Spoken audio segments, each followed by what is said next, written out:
up to your knees in love. There's a tree house in the meadow below the mountain peak, the perfect place for lovers when they play hide and seek.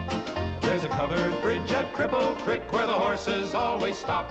Between the tree house and the covered bridge, that's how Mom won Pop by making love in the country where skies are blue. All you'll be dreaming of are the birds and the bees and the flowers and the trees till you're up to your knees in love. There are roses on the trellis and the scent of new mown hay. The clinging vine is jealous on the fence across the way. There's a great big yellow moon above and a breeze to sing a song.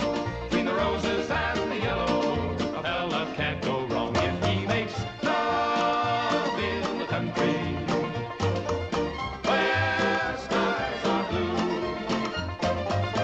All you'll be dreaming of are the birds and the bees and the flowers and the trees till you're up to your knees in love.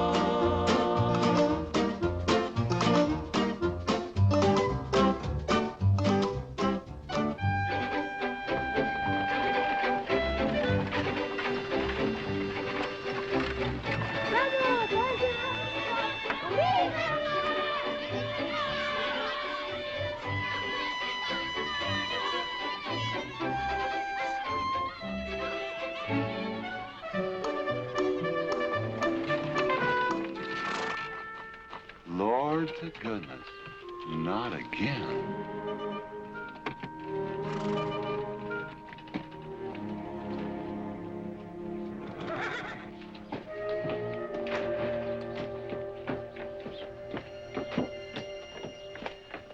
Howdy, Drago. Morning, Curly.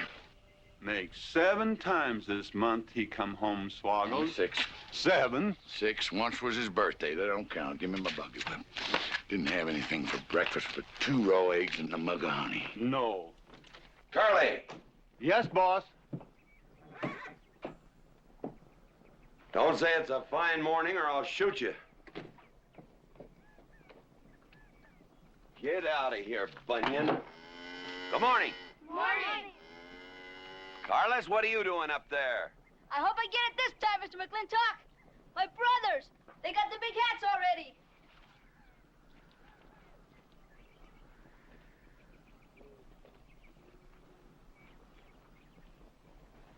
All right, let them have at it.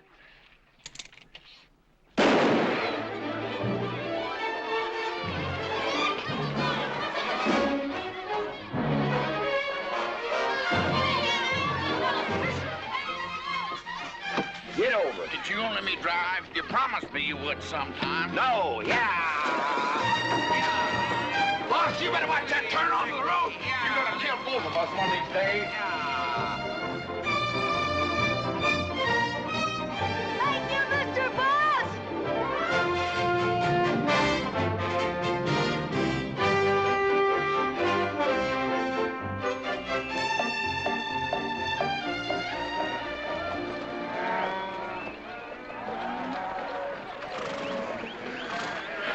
You got cattle in the back, boss.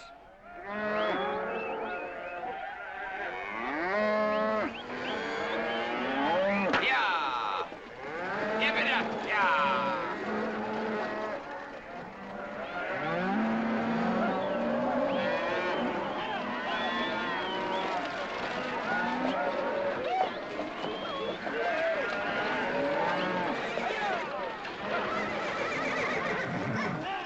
Keep 'em going. 15 cents a pound all the way to Kansas City. Yeah. Yeah.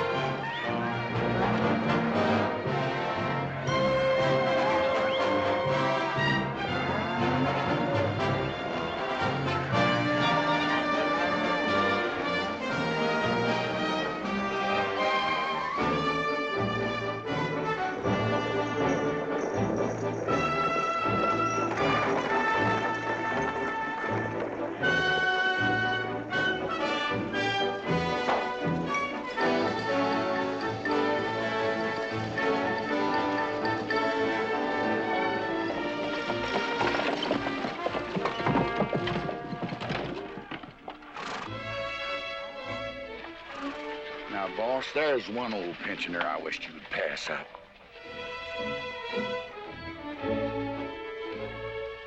Bunny? Yeah. I knew where I'd seen his face before. He's an old timer. He's just been around town a couple of years. Oh, you have no milk of human kindness. Morning, Mr. McLintock. Morning, Bunny. Well, I can see you're in good health. Never felt better. Contrary to what you may hear. Me, my kidneys ain't what they used to be, and my liver's been leaving me bilious. Drago?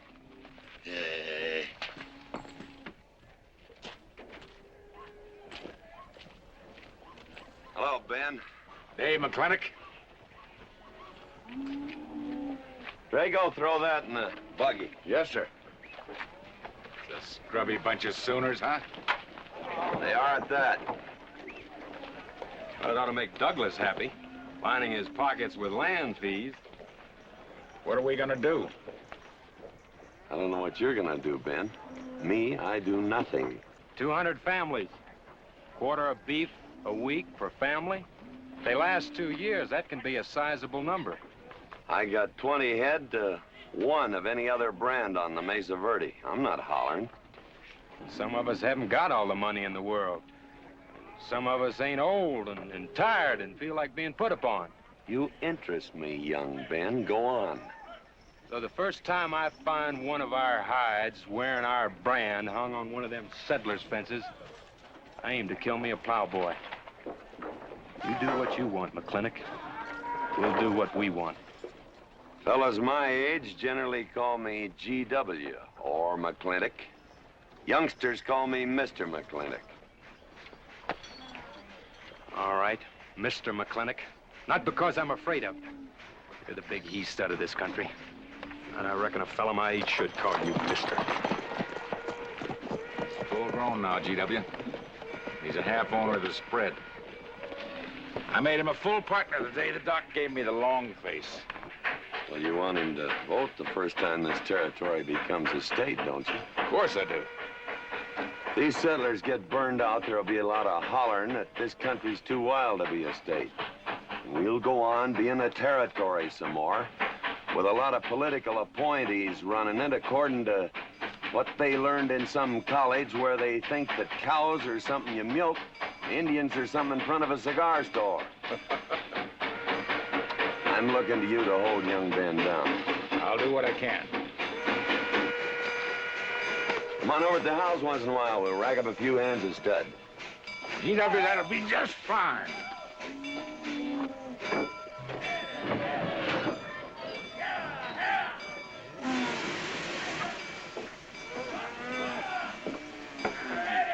It's a nice morning, ain't it, boss?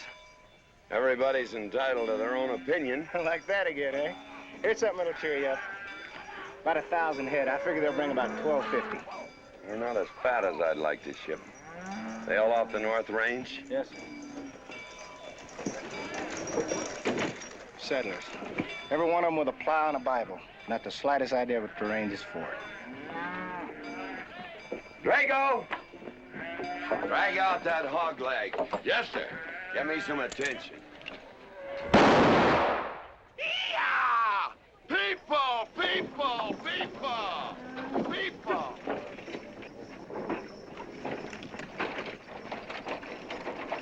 Come on, all of you, gather around.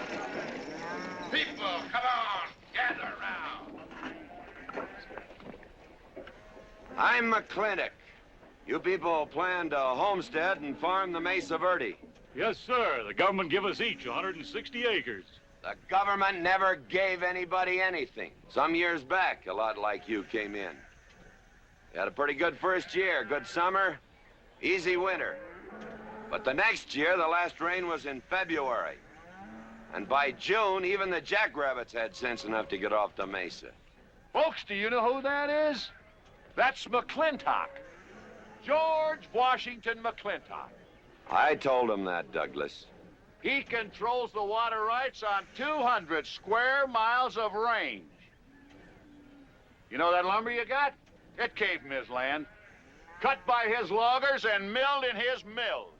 Douglas, I come close to killing you a couple of times when we were younger. Saddens me I didn't. Can you imagine a man who owns all that? Oh, and mines too, I forgot to mention them. All that. And he's begrudging poor people a measly 160 acres. That right, Mr. McLintock? You begrudge us a little free land? There's no such thing as free land. If you make these homesteads go, you'll have earned every acre of it. But you just can't make them go on the Mesa Verde.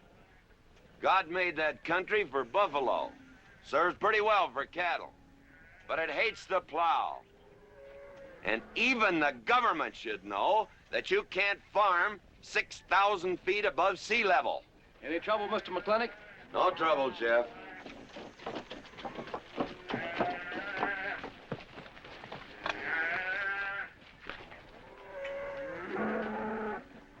How about you, Douglas? Douglas? Just plain Douglas, eh? And you call him Mr. McLintock. Why? Well, Douglas, I guess it's because he earned it.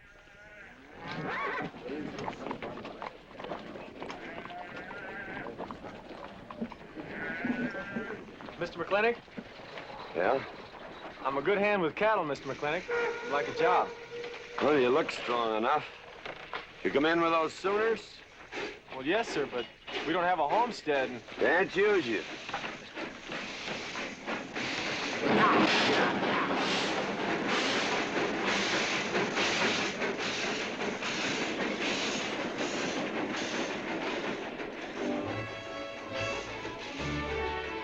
Tough life, ain't it, Sonny? Hell, ain't much future in being a farmer around these parts.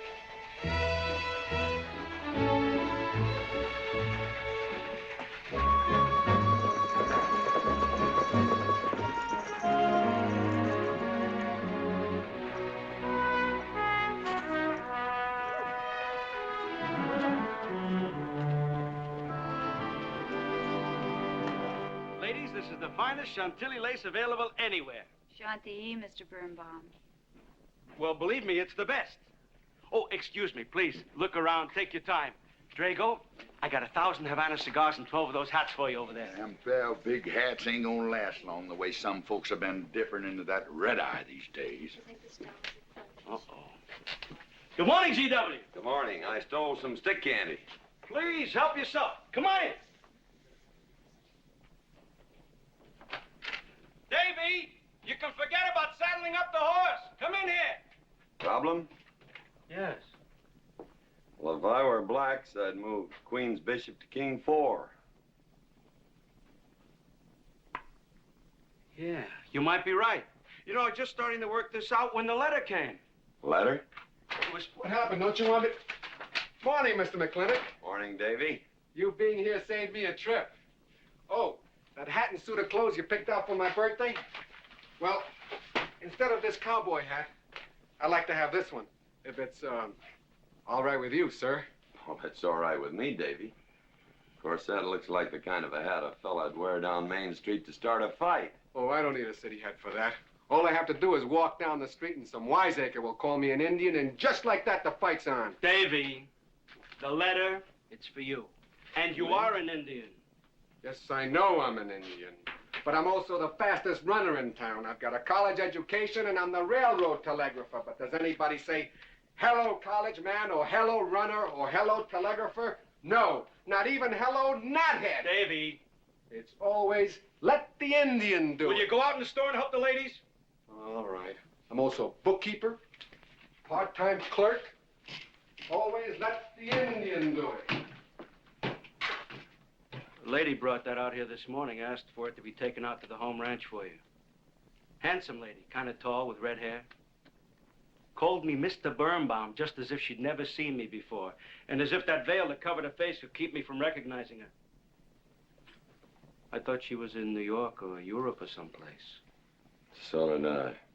Jake, you better throw on a couple extra cases of the boss's favorite bourbon. That stuff sure gets used up fast out at our place. Which reminds me, you better start tapering off. Catherine's in town. Katie?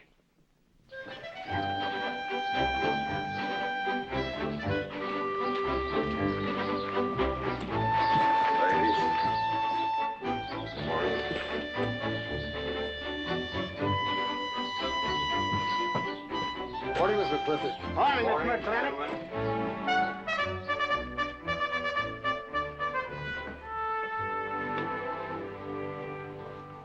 Good morning. Hello, Mr. Mac. Darling.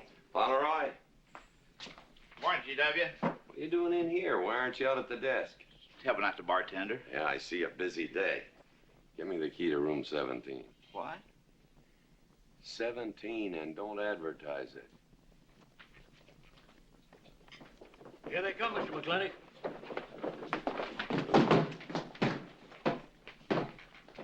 Set 'em up. Beer. Whiskey.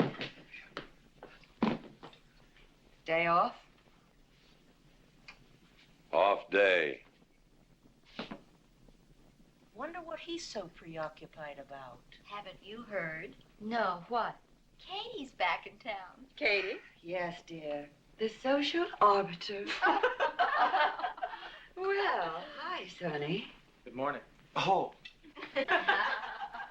He sure is a quiet one. Mr. McLintock, I don't want to bother you. I'm sorry, boy. I told you, no job.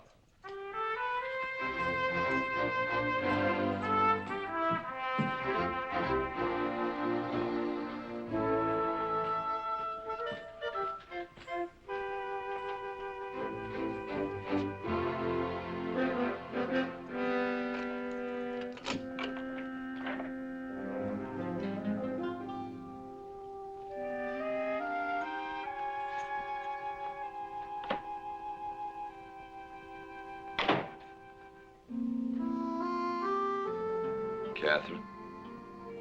George Washington McLintock.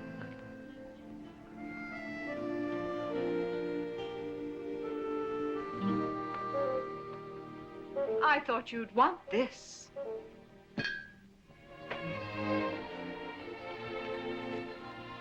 First dig of the spur. But who am I to upset your plans? Don't you feel kind of silly? I never feel silly. It's because you have no sense of humor. Why couldn't we sit down in the hotel dining room and talk about whatever it is you want to talk about? Or why couldn't you just come over to the house? And have everybody know that we're meeting. Everybody knows, and what's the difference? We're married. That is something I should like to change.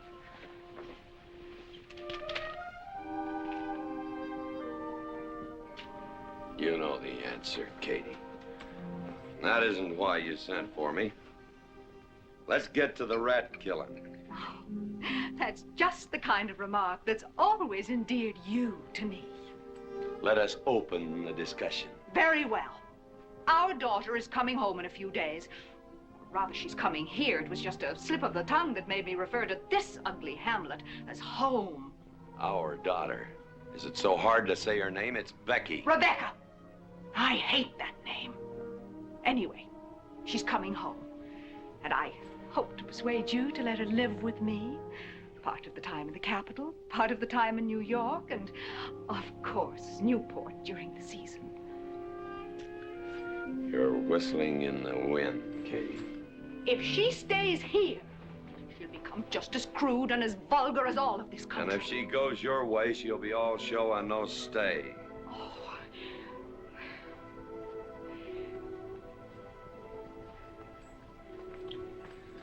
No go, Kate. I hate you. Oh, how I hate you.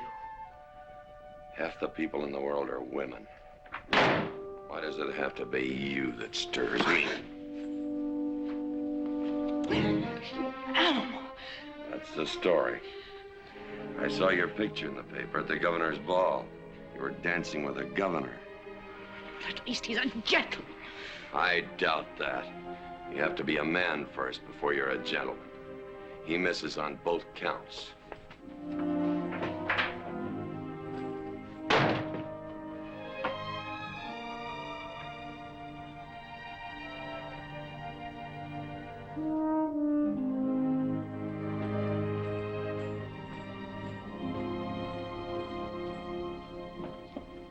Hey, Sonny, you gonna ask him again?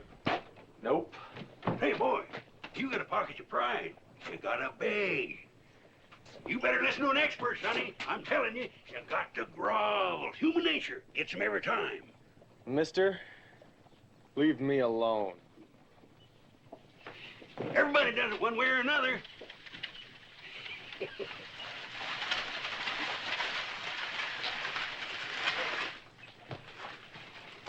About that job, Mr. McLintock. I already told you, son, I've got no need for farmers or use for them. Just 1 minute, Mr. McLintock. My father died last month. That's how come we lost our homestead. I've got a mother and a little sister to feed. I need that job badly. What's your name? Devlin Warren. Well, you got a job, son. See my home ranch foreman. He's over at the corral.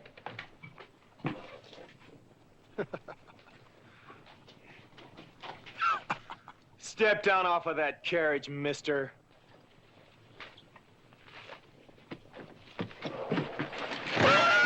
Hold that hog leg.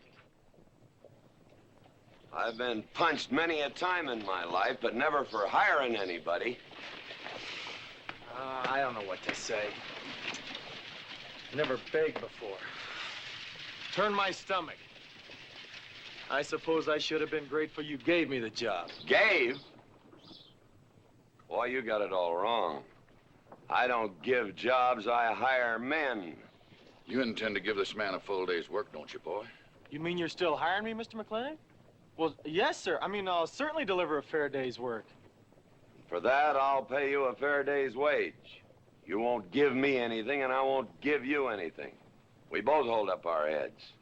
Where do you live? The settlers' encampment, down by the mine. That's your plug? Yes, sir. Well, hop on him, and we'll go get your gear.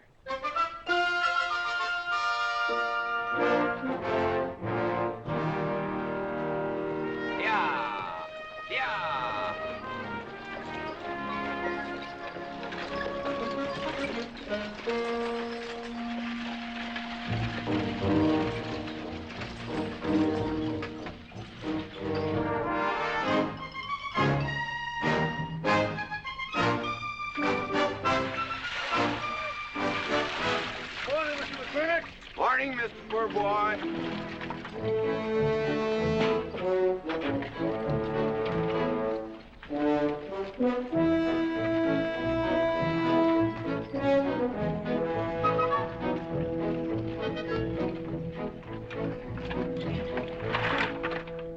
I'm sure that all you fine people are interested in knowing just what portion of this new land will be your new home.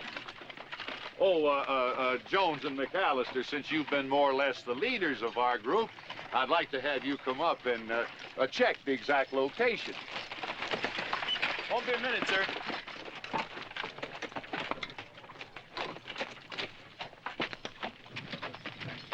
Go after that boy and give him $30. Tell him McLintock pays these riders a month in advance. From the looks of things, they could sure use it, too. Oh, Mom? It's Mr. Drago. Well, and what do we owe this visit from the cattle baron? I've got a touch of hangover, bureaucrat. Don't push me. Oh, backman!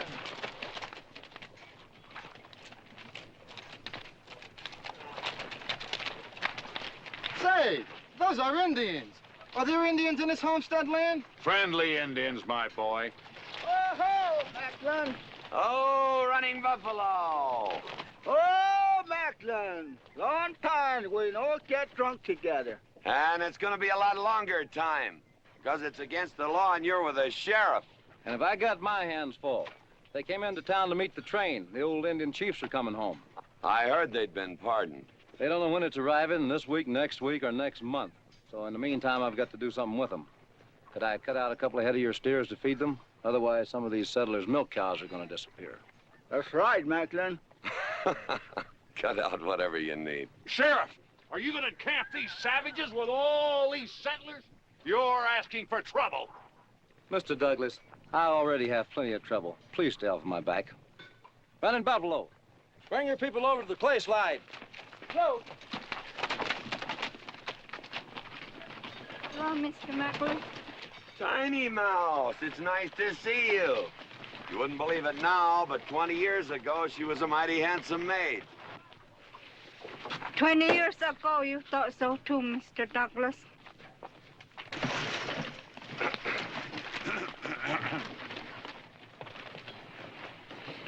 It was just like this. I had a dead beat on old running Buffalo, and my sharp 50 caliber misfired. That was back in that trouble in the 40s. Remember? I remember. Hey, you want to tell you something come directly from heaven? No.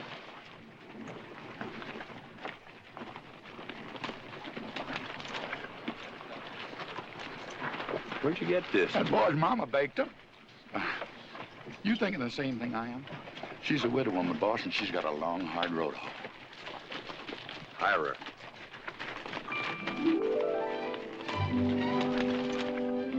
I always said you had a heap of sense. Mr. McLintock, this is my mother. Your mother? And my sister. Pleased to meet you, Mr. McLintock. Ma'am, this here's my boss, and he has few choice words to say about your biscuits. Yes, Mr. McLintock? Well, they're great.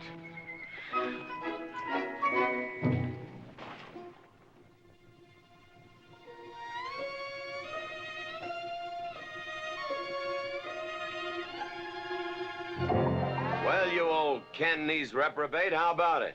Fire me? I'd kill myself. I'm not talking about firing you, I'm retiring you. You've been rustling food for us for 30 years.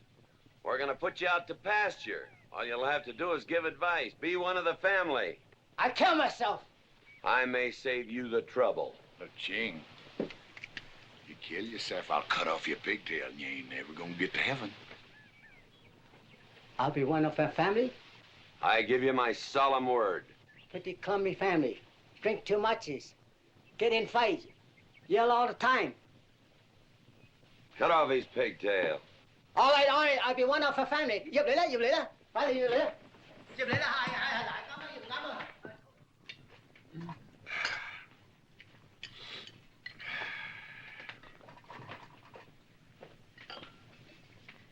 I hope everything is satisfactory. This is such a big house, it'll take me a while to get used to things.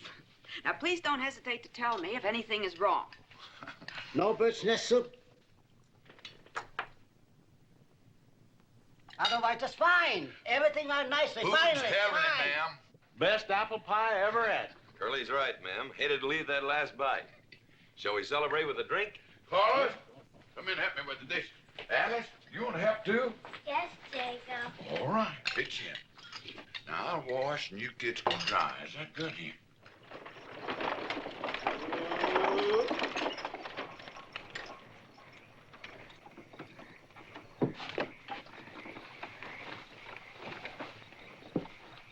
Don't seem possible one woman could use all them clothes. You keep a civil tongue in your unprepossessing face. Yes, ma'am. And unload my baggage, please. Yes, ma'am. By the way, what does that word unprepossessing mean?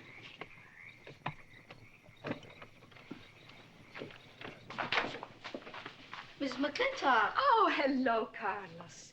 Run and help the driver with my luggage. I couldn't trust anyone else in this house to do anything correctly.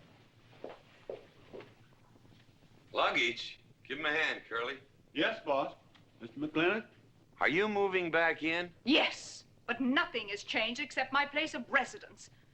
And I'd be willing to put up with savages rather than be denied the company of my daughter. And I'm proving that by moving in here. Mr. McLintock, since it's my first day, would you excuse me if I, Go ahead. Oh, Catherine, this is, Dev Warren. He joined the outfit today. Please, ma'am. Thank you. Well, how refreshing. A polite young man here. Where did he come from? He's a farmer. A farmer? Well, I'll be doggone. Kate, welcome home. What on earth are you doing in that idiotic-looking outfit? And don't you dare call me Kate. That's my butling suit. I'm butling for the boss. And I'm sorry, Catherine. That Kate kind of slipped out from the times I remembered you as being nice people.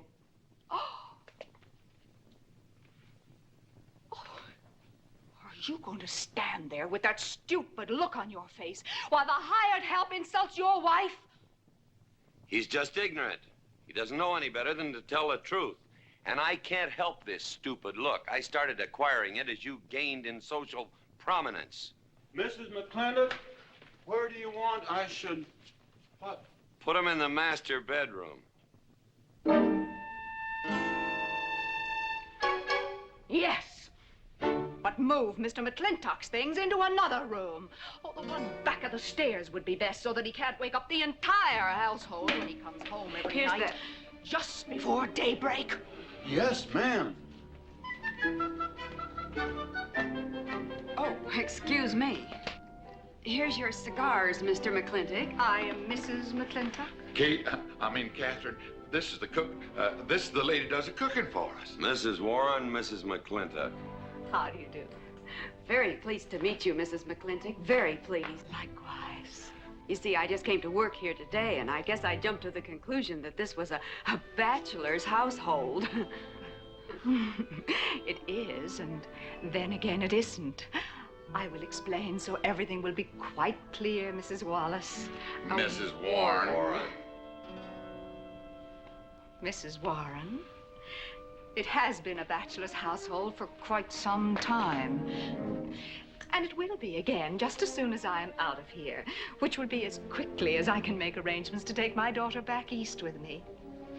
You see, she's coming home from school in a few days, and then we'll be off together, and you can return to conducting yourself as you consider proper in a bachelor's household. Katie! Shut up! Until then, I am mistress in this house, and I will give the orders. I want my breakfast served in bed. Let her. Ain't you gonna say nothing, boss? Breakfast in bed. No. 1 poached egg, tea, toast. Oh, GW. As soon as my things are put away, I want to talk to you about Rebecca. Yes, Mrs. McLintock. Indeed, Mrs. McLintock. Of course, Mrs. McLintock. The toast, lightly browned and unbuttered. Of course, ma'am.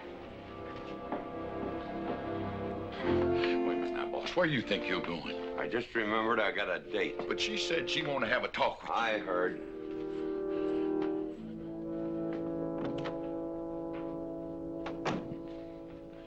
Good evening, Lem. Good evening, Mr. Mack. Yep. Say, Mr. Mack, what does unprepossessing mean? I was called that once, Lem. Looked it up in the dictionary. It's best you don't know what it means. Uh-huh. Thank you. You up?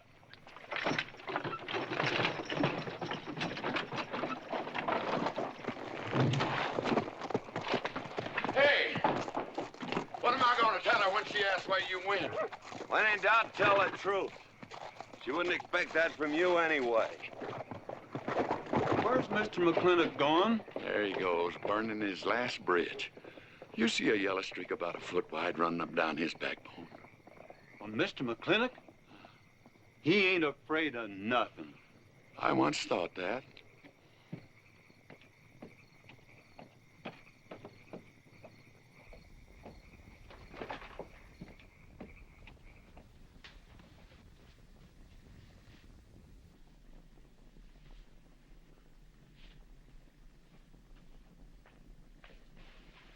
Drago?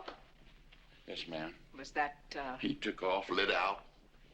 I told him I wanted to talk to him. Yes, ma'am. I was standing right over here when you said it, and I was standing right out there on those front steps when he walked up to a horse, grabbed a hunk of mane, stepped up on him, and sunk spur. Where did he go? Last time I saw him, he's going east. But you know him, he's liable to go north, south, or west. Get me a carriage. Yes, ma'am, but But what? maybe you shouldn't follow him into maybe where he's going into.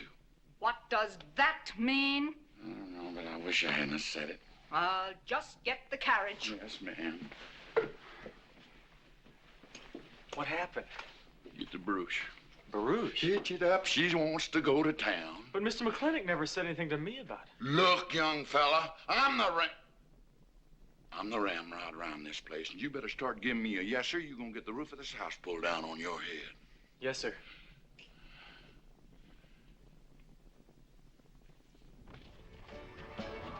Hello, lady. Hi, Mr. McLintock. New broom, eh? Sweep, clean. Hello, Bunny. How is everything? Oh, fine, fine, Mr. McLintock. I'll get you next time.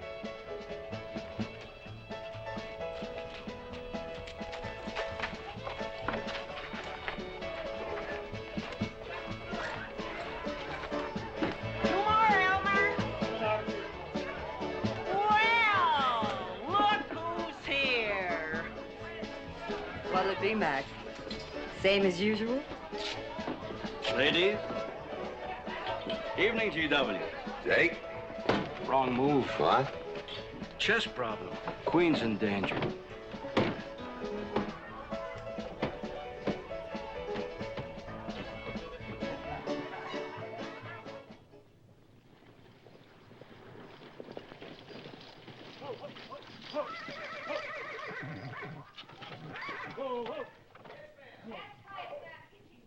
I suppose you can do that. Camille, you're on your own. Mr. McLintock?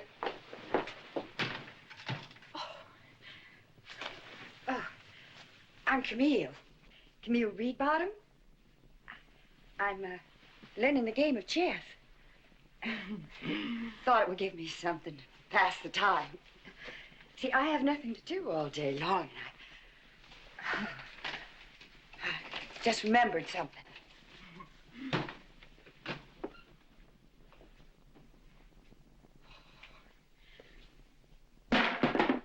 Catherine, I didn't hear you come in.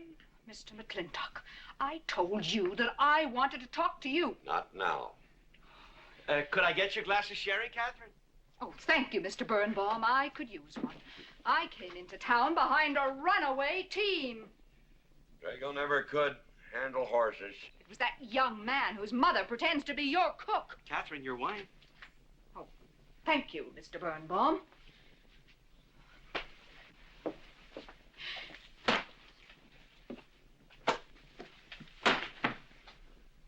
Now, Mr. McLintock, we have an awful lot to talk over. First thing I learned about Indian fighting was to wait for daylight.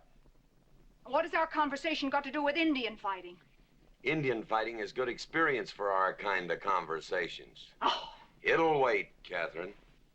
Evening, Sheriff. Mr. McLintock, we had quite a ride out here. Oh, I finally got that team settled down. It's your move. No, it's your move. I just castled. Oh. Now, look here. You're not going to sit here all night long and play chess when the matter of our daughter remains unsettled. I am going to remain here and play chess, and the matter of our daughter is settled. She stays. Oh, such stubbornness. Catherine, your hair. Oh, it is a mess after that awful ride. No. It's just that I haven't seen you for a long time. And it seems to me the last time I saw you, your hair was a little darker, no?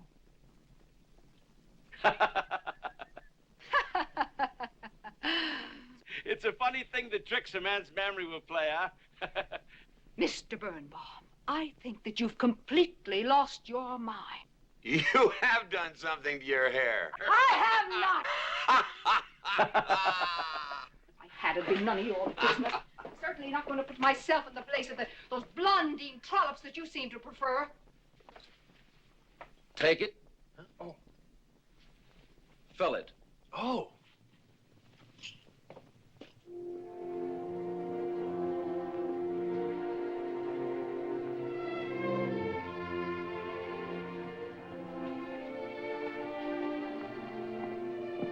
Morning.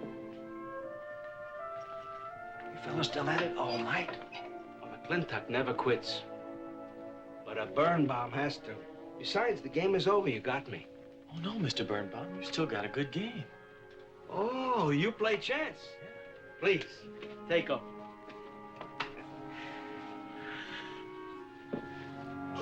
Pretty good. Fair. Well, looks like I won't have to come into town always to get a game. Remember, I'm a bad loser. It's your move. Yes, sir.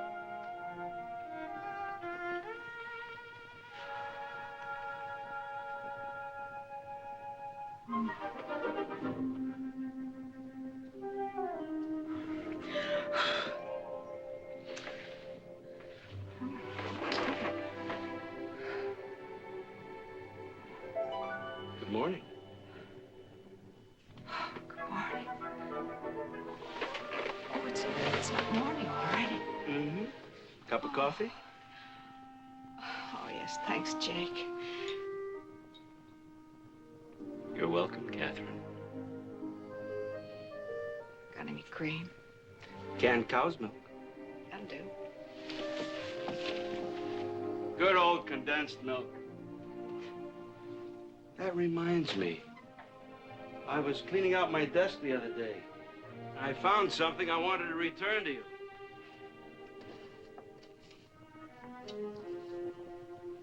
Here it is.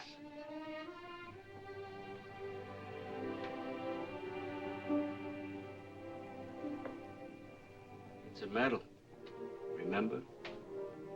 From the President of the United States of America to First Sergeant Michael Patrick Gilhooly for bravery above and beyond the call of duty.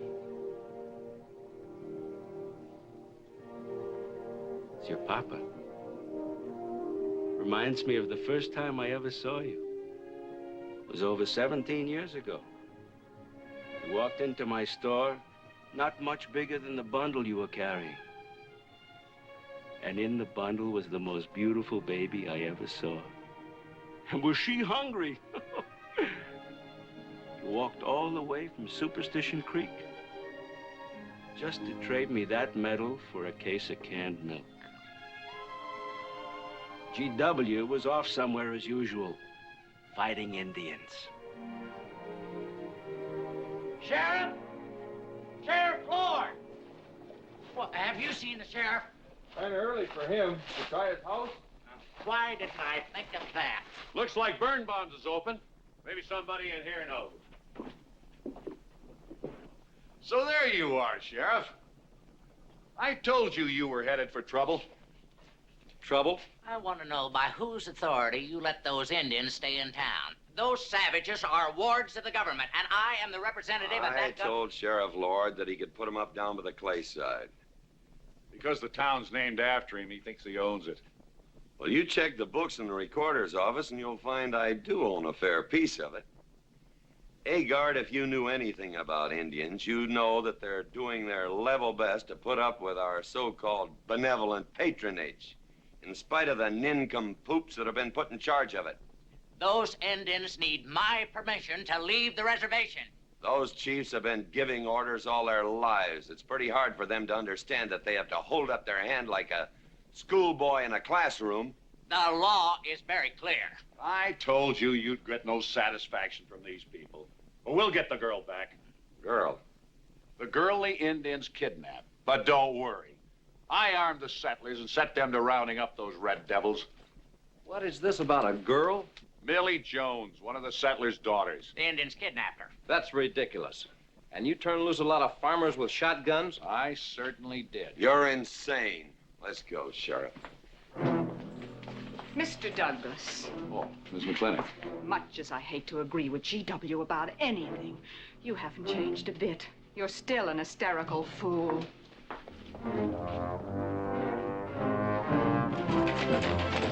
Coming to town, I got worried. What about? Thought maybe Katie shot you. Not yet, Drago, but it took restraint. Wait a minute. You better take Agard along. Not that he'll be much help. Drago, have him on the horse. Just a minute. Well, I'll drive. Yes, sir. Agard, what are you doing? Agard, this is serious. Stay with him, Agard. Stay with him. Agar, will you stop showing off and getting this buggy? Mercy. Mercy. That horse is a little green.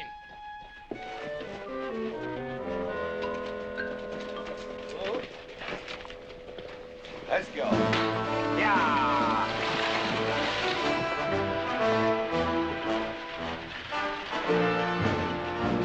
Just where do you think you're going? Don't use that range, boss. Tone of voice with me.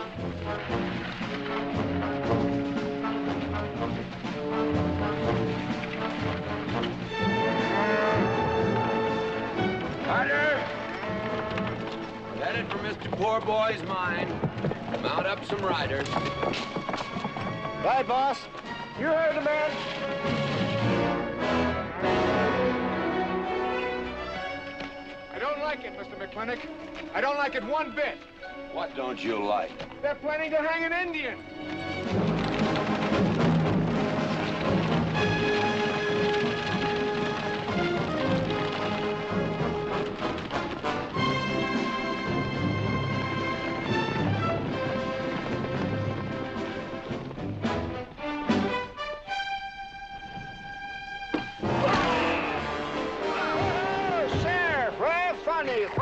whiskey. Hold that! Not so fast, Mr. Boss of the whole country. Unless you want to wear a big hole in your middle. How long is GW going to let that cheat-chalker push him around? That cheat-chalker has a sawed-off shotgun. How do you know she didn't wander off someplace or meet some fella or something? What are you saying? That I didn't raise my girl right? That she'd wander off all night with some man? There's a lot of things I'm not saying to you, mister. Well, you got a sawed-off shotgun in my middle. But how do you know this Indian had anything to do with it? She's gone, ain't she? She's gone. Pa! Pa! I'm over here! Pa! Been looking for me, Pa? Where you been, gal? Young Ben took me for a sunrise ride, and the horse wandered away. You come down over there. But, Pa! She's telling the truth, Mr. McLintock. We wasn't doing nothing. Well, that's not important right now. The important thing is that you don't draw that hog leg, or this'll be worse than Dodge City on Saturday night. You get on, back to the wagon. I'll tend to you later. Now for this young whippersnapper. Now, no harm has been done. And young Ben here is one of the nicest boys in the territory, so just put down that shotgun and I'll let's teach forget him to fool with Mike. Now, we'll all calm down. Boss, he's just a little excited. I know. I'm going to use good judgment. I haven't lost my temper in 40 years. But, Pilgrim, you caused a lot of trouble this morning. Might have got somebody killed. And somebody ought to belt you in the mouth. But I won't. I won't. The hell I won't.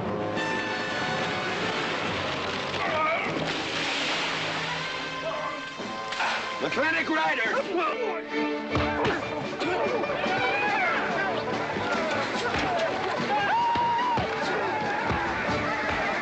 Ha-ha! Oh, Markland! Hey, Buster! Remember me?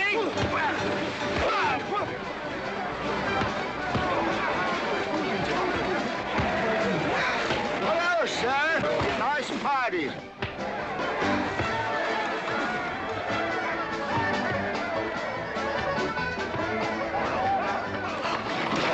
Do you think you ought to? I ought to what?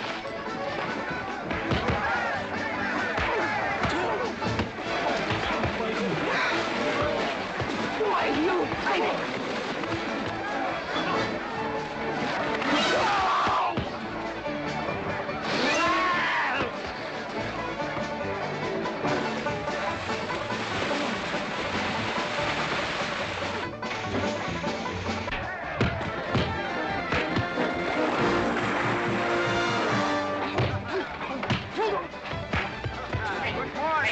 I want to work with you. Hey, just a minute. What do you do? My glasses. Hey, now stop this or you'll be sorry.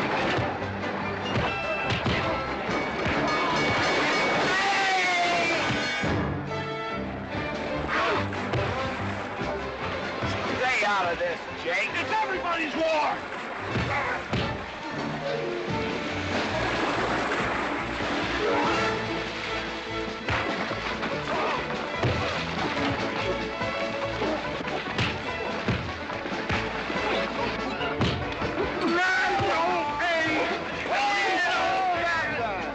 Where's the whiskey?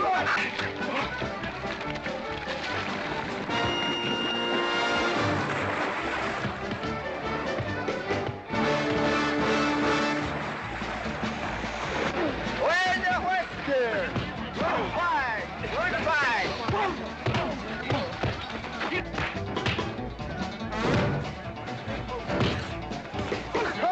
Sorry, McLintock. Oh, Matlin. Thanks. Aha, very funny. Yeah, very funny.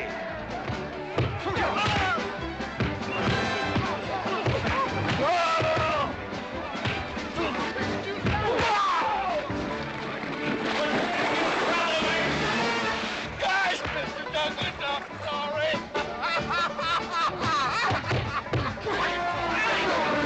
My age, Drago.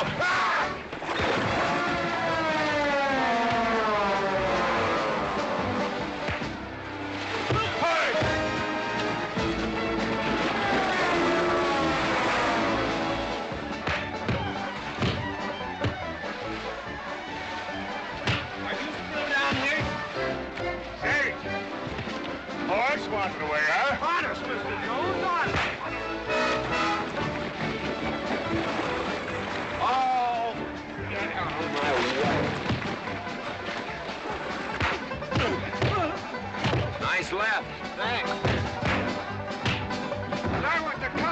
this, you don't need college.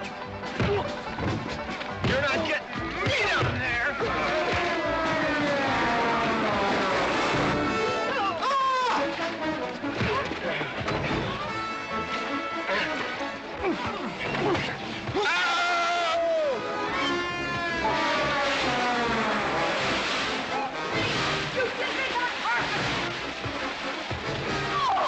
Why, McLintock, you big...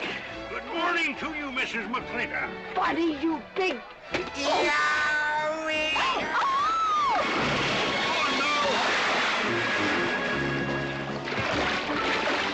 G.W. McLintock, you big, great big clumsy. Well, it's pretty hard to control yourself.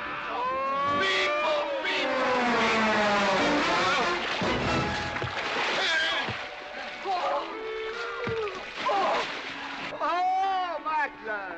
Oh, Macklin! What's party? No whiskey. We go home.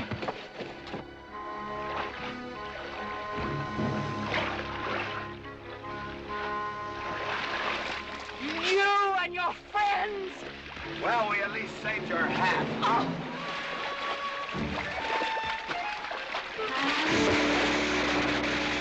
Where is everybody? Oh, for heaven's sakes.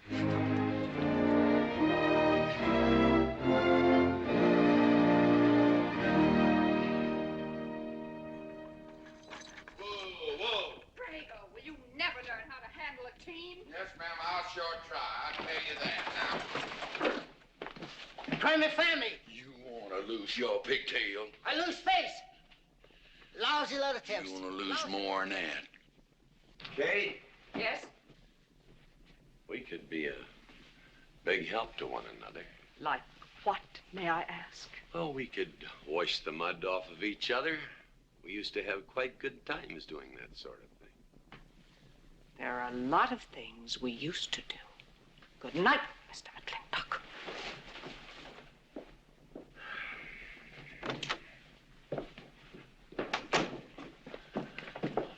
Any luck? What are you talking about? I mean, divorce. She still want it? Yeah.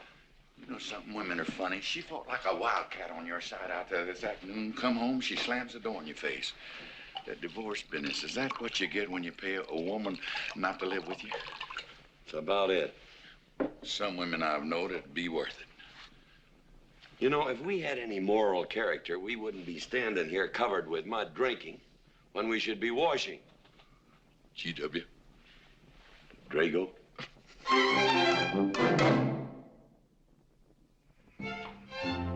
Miss Warren, these biscuits. Mmm. Oh, thank you, Drago.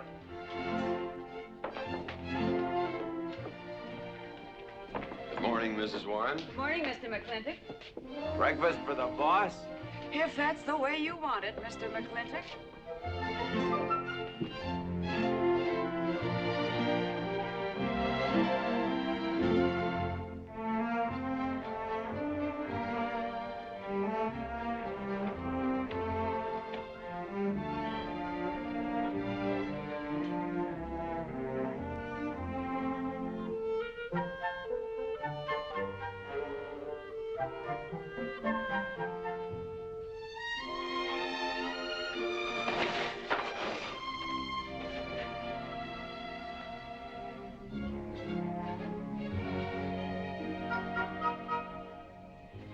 One poached egg, tea, toast, lightly browned, and Why, Mrs. McLintock, you have a black eye. I do. Ooh.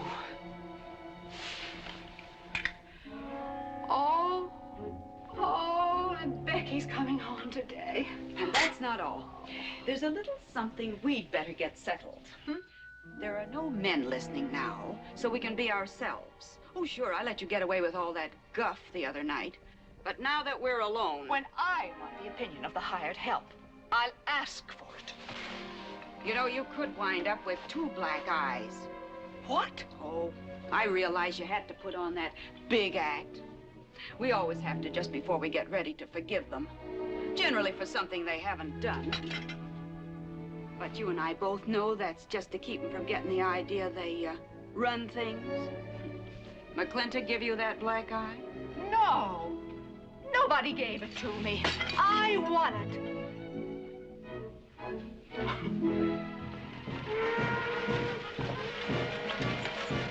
Morning, Davy. Morning, Mrs. Beach. Mr. Beach.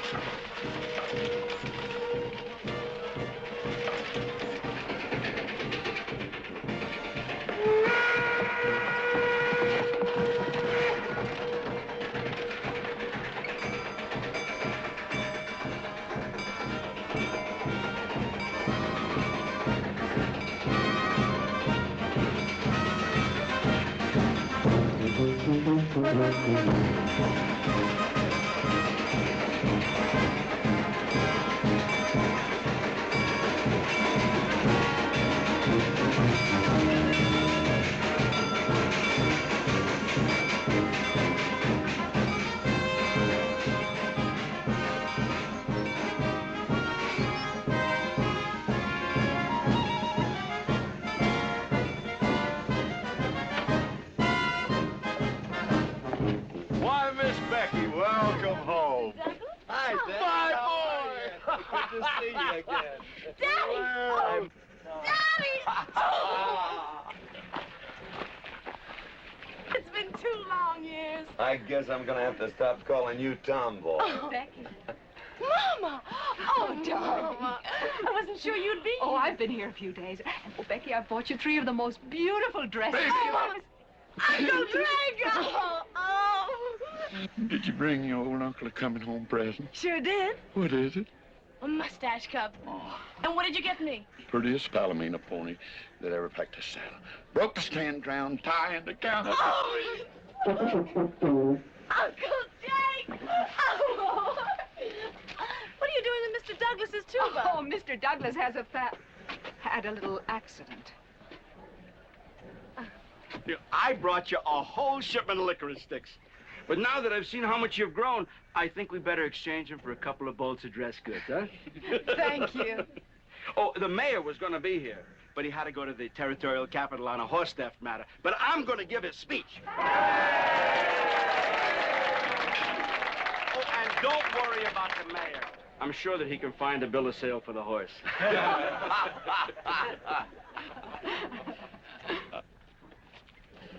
Ladies and gentlemen, we are here to welcome the fairest... What am I doing? We are here to welcome back the prettiest girl that was ever born in McLintock, or in any part of the territory.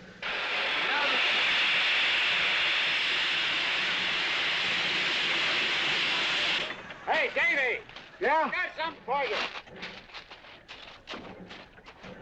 Yardmaster up at the junction told me to let him ride, so I locked him in here. I've had my scalp a long time, and I aim to keep it.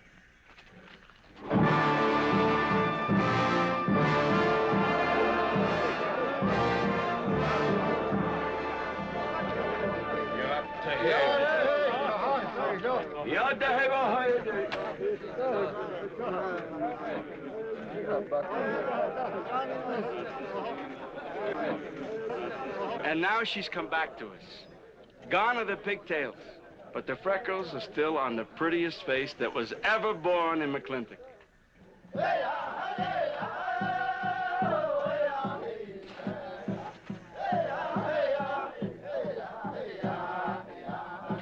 Hey, that's Puma. And it's true. The government did turn them loose. Good old Puma. I'll never forget when he brought G.W. home. Your father had a hole in his chest and 104 fever. Of course, they weren't very mannerly about it. He came past the house at a high lope and threw him on the doorstep. And you do remember them good old days, don't you, Katie? Catherine.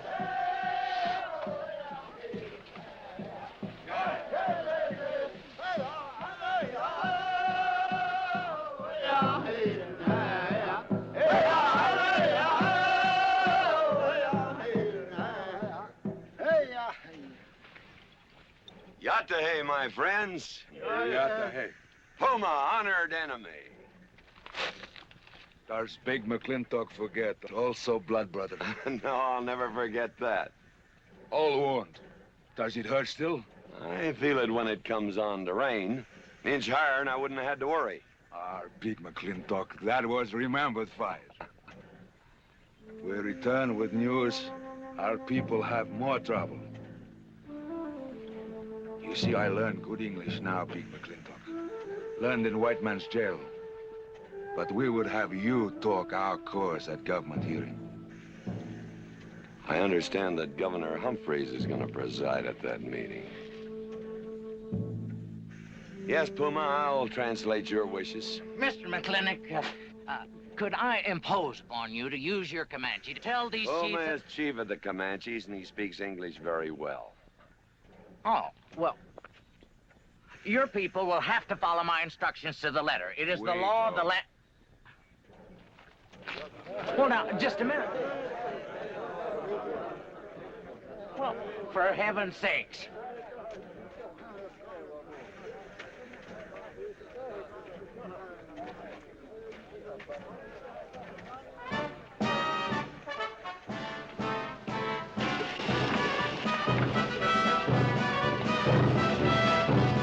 You wait here, honey. I'll get the You go to the clinic party? Surely. Will I see you there, Beth? Of course, Davy, and you can have the first name. Sis? Don't want any sister of mine talking to strangers. Davy's not a stranger. He clerks in burn barns. He's an Indian.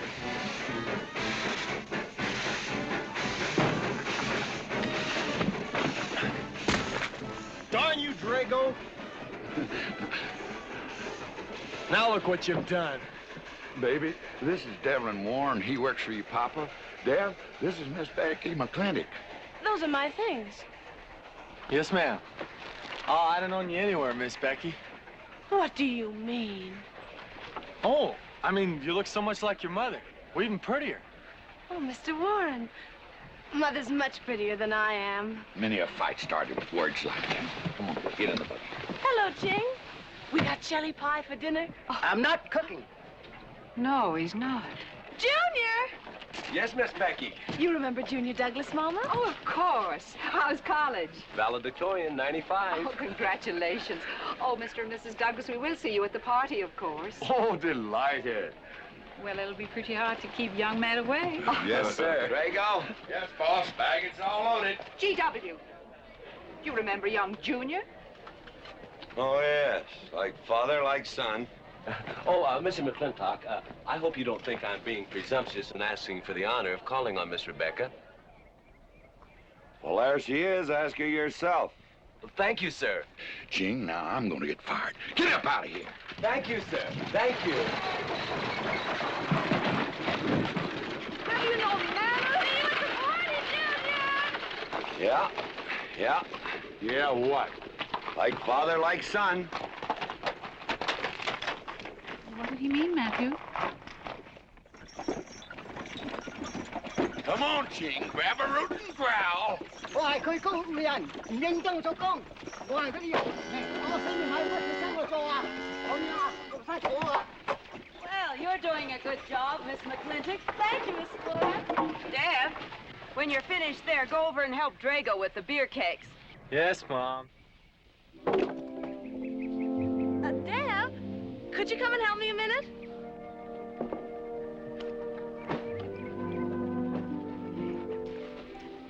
I certainly was surprised to hear you went to college. Why? I don't know. Junior says Purdue's a good college for a backwater place like Indiana. Well, he did indeed. Oh, could you do this? I can't reach it.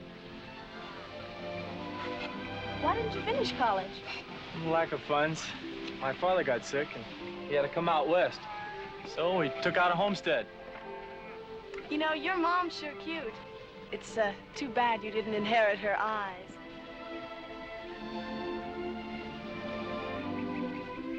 Well, you'd been lucky if you'd inherited a few things from your father. Oh, really? For instance? There's common sense, for instance. Common sense? Yeah. You don't see him being fooled by some dude like Junior Douglas. Junior's not a dude. He's nifty. This needs a woman's touch.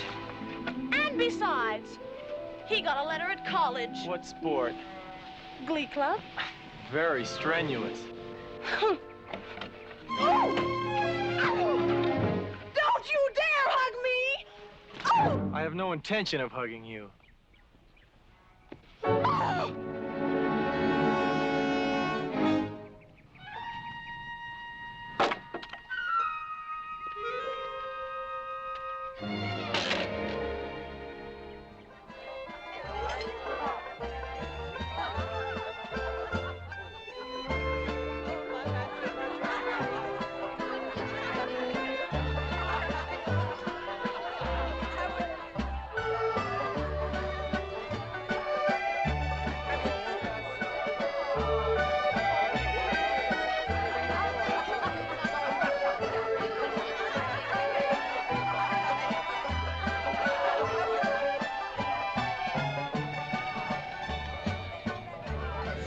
Ladies all look lovely, Catherine.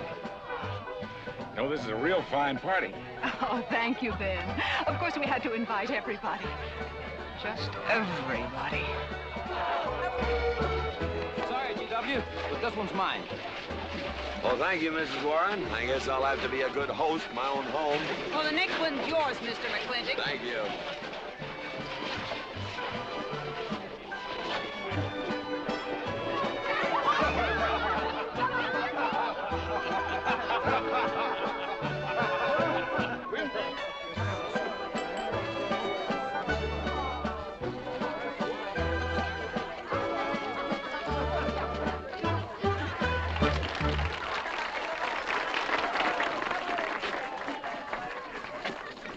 Drago, go and do what I told you to do. Oh, Katie. Catherine, and do as you're told. Oh, Drago, do this. Drago, do that. Yeah! People. This Douglas feller. Drago! Yes, ma'am. Matt Douglas, Jr. is going to bring you folks some of the latest terpsichorean dance steps, brand new, brought by him directly from New York City. All right, Mr. Fiddler.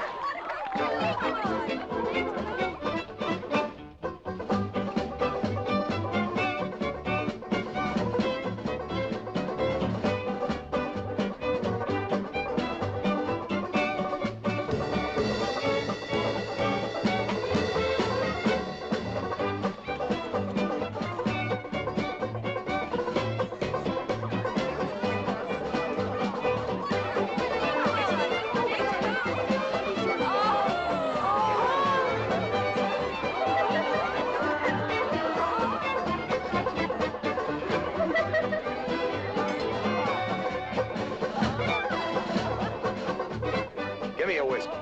Put Williams on board. What? Just turn a 10-gallon party, boss.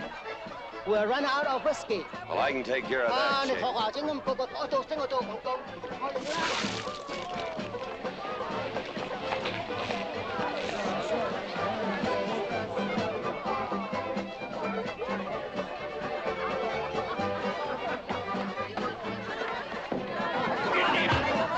Indian.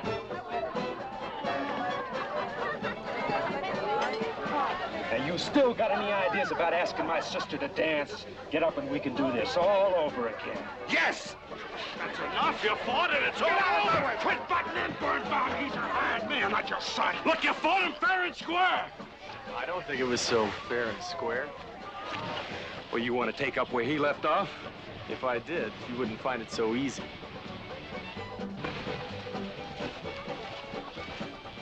Now we've had enough of this. Well, when are you gonna quit walking away? Just as soon as we're out of sight of the party. A little lesson I learned back home, don't fight in front of women. Well, we're out of sight now.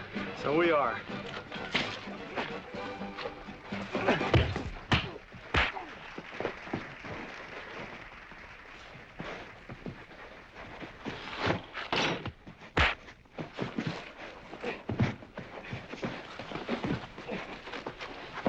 Such vulgarity. Someone should do something about it. You're right. Absolutely right.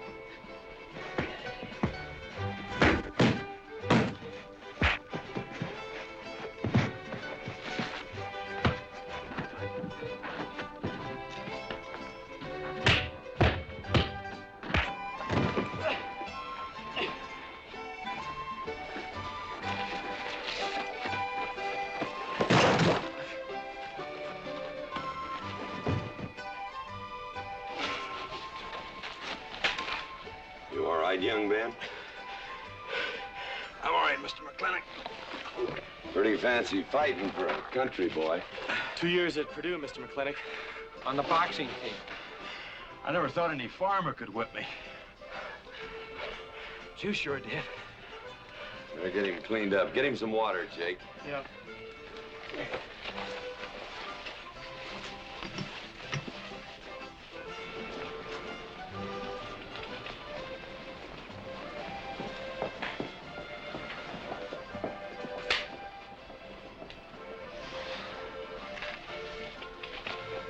Get yourself cleaned up. Go ask that girl for a dance. Who? Oh! Did I miss one? Where is he? I'll find him, that young whippersnapper. Trouble. Where is that farmer boy? Where is he? Where is he, G.W.? Oh, so you're the young farmer boy that whipped my nephew. Well, I'm Fauntleroy Sage, young Ben's uncle. Well, I'm no farmer, but if you're young Ben's uncle, yes, I whipped him. And you're intruding. What's intruding mean? Butting in. Oh, so he's insulting me. Well, then I got another reason for walloping him. Besides, on account of him thrashing my nephew, young Ben. Fauntleroy, you can't get mixed up in these youngsters' quarrel. Family honor. I can't have said a farmer whipped a sage. You're twice his size. Don't let that bother you, Mr. McLintock. Mr. Fauntleroy insists. I'll just have to teach him the same lesson.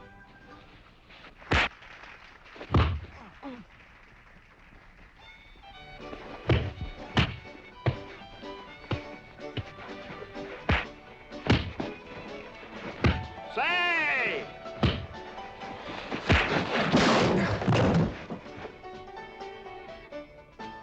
Sorry, young feller. Hate to have to do that, young fella. No hard feelings. Not yet. Not yet what? I mean, that isn't all. Now, wait a minute. Fauntleroy, we're gonna make this a fair fight. Of course we are. Of course we are, G.W. There'll be none of this. I wouldn't do that, G.W. You wouldn't do... No, I wouldn't do that. And Dev, I don't want you kicking Fauntleroy in the knee. He didn't do no such thing. And none of this nose twisting. He's all yours.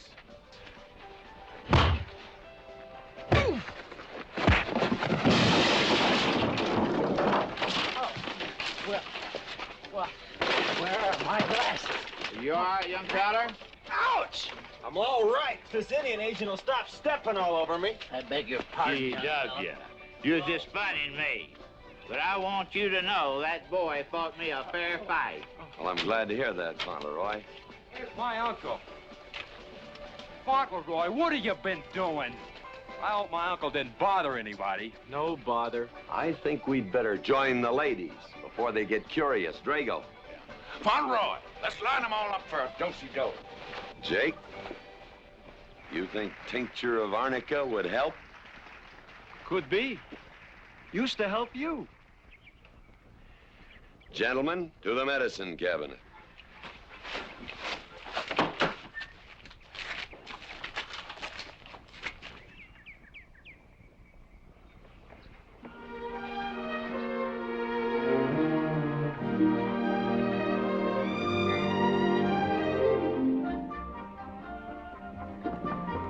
Good morning, Drago. Morning, Davy. You seen Daddy?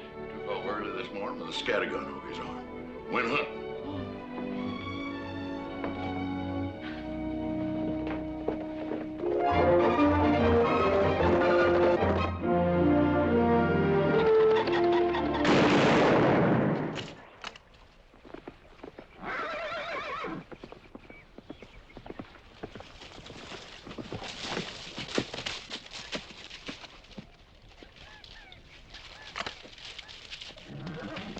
Morning, Daddy.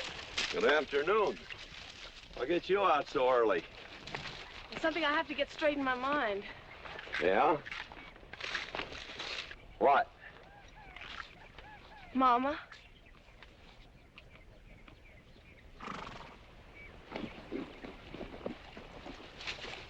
Why'd you and Mama stop living together, Daddy? Why'd you separate? Aren't you going to answer me? No. is sort of my business, I think. I don't. Is it another woman? Usually is. At your age, you always know what's usual. Is it Mrs. Warren? Becky, I don't want to start laying the law down your first day back home. But I'll have no more such talk. First time I ever saw Mrs. Warren was last week.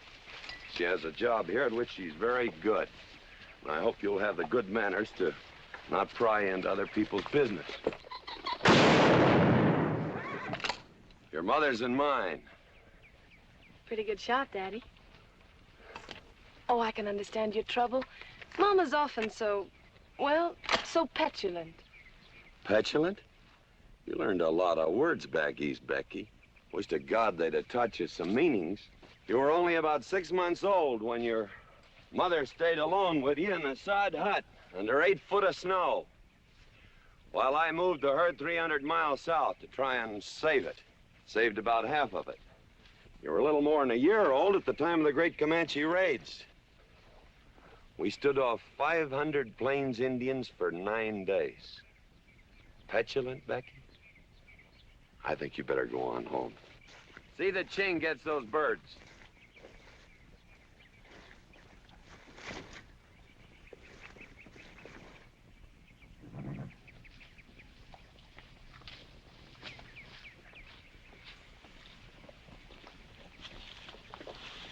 Becky,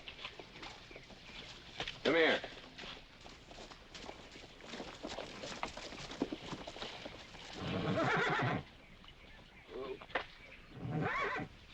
There's something I ought to tell you.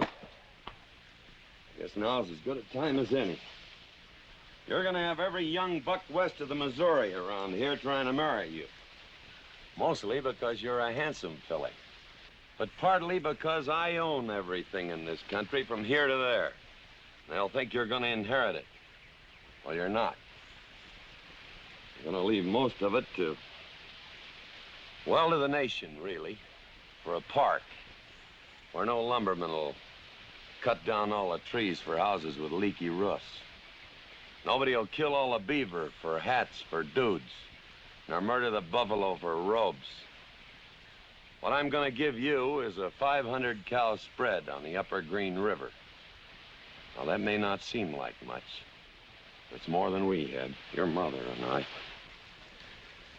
Some folks are gonna say I'm doing all this so I can sit up in the hereafter and look down on a park named after me. Or that I was disappointed in you. Didn't want you to get all that money. But the real reason, Becky, is because I love you. And I want you and some young man to have what I had.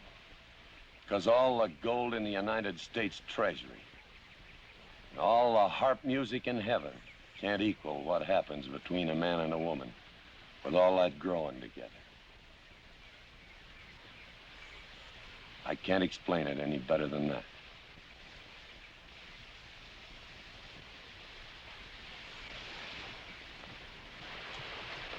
All right, Daddy. Becky.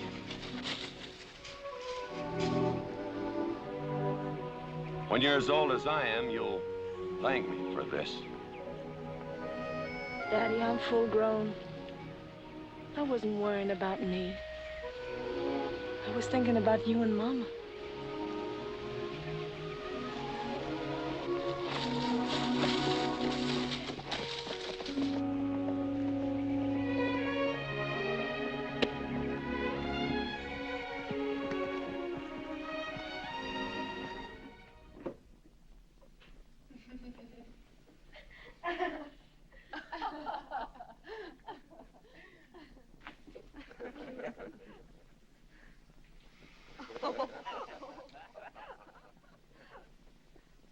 Oh.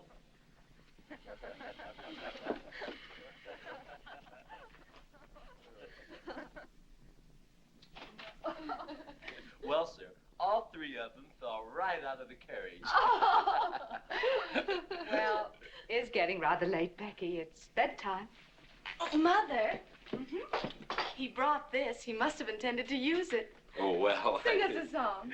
Well, if you really want me to. Gosh, I haven't played in You quite know just right for me. Sure. It's the rage now. Oh. Oh. Dev, what are you doing? Oh. I just thought I'd get another cigar. Well, you've got one in your mouth and two burning in the tray. Not move.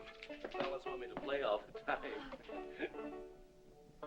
You're cuter than a baby steer and softer than a mouse's ear.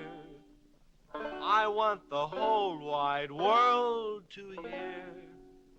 You're just right for me. You're sweeter than... Oh, no, not that rhythm, Junior. Do it the way they do at the plaza. I know the words. Sure, Becky. Will you sing with me? Of course. All right. I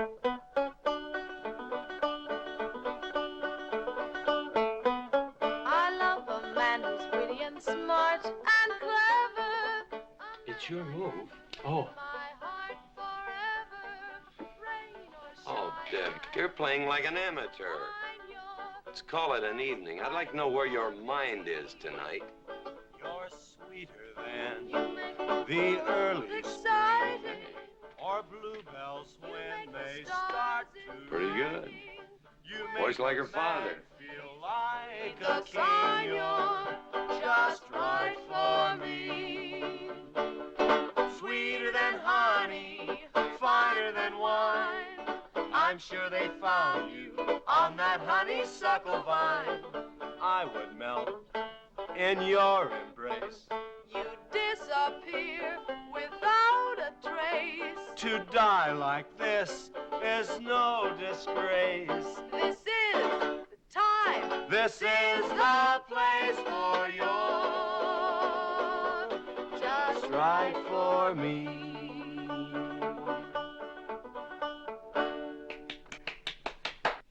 Well, that's so good, I kind of hate to break this up. But if we're going to have that Indian hearing tomorrow morning... sir, about our conversation earlier this evening, I believe I'd better apologize.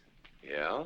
Yes, sir, I've been thinking it over, and when I called you reactionary, well, that's merely my generation's term for your generation. Nothing personal, sir. Oh, really? Well, good night, sir. Good night, Miss McLintock. Good night, and do come again. Good night, Drago. Night.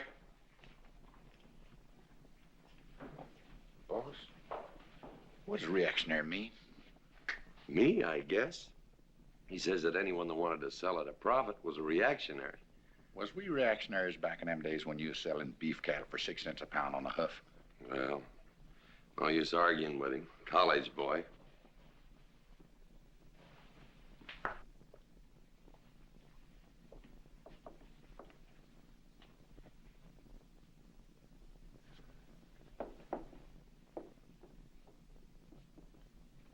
Devlin Warren, if you was my kind of man, you wouldn't let some dude walk off with the prettiest girl west of Denver without putting up some kind of fight. Does it show?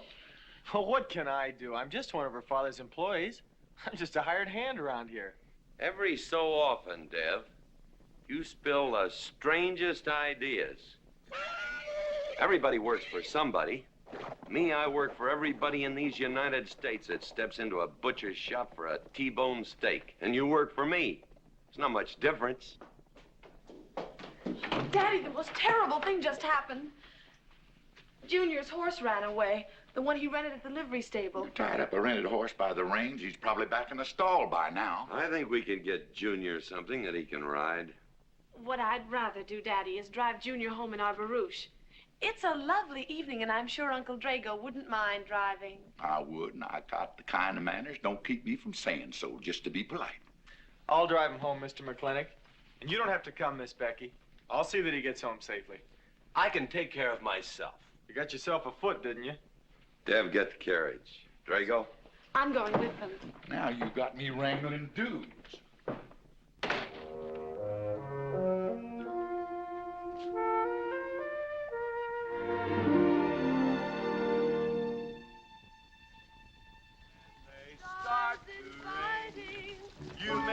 man feel like a king. You're just right for me. Miss Becky, somebody better help me watch the road. You know, I'm new around here. Might take the wrong turn off. Devlin Warren, you know there isn't a turnoff between here and town. You disappear without a trace. To die like this is no disgrace. This is time. This is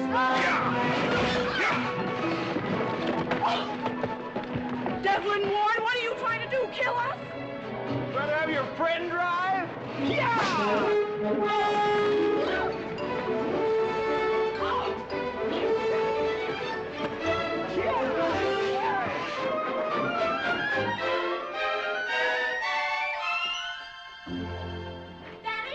Daddy, I have never been so humiliated in my entire life.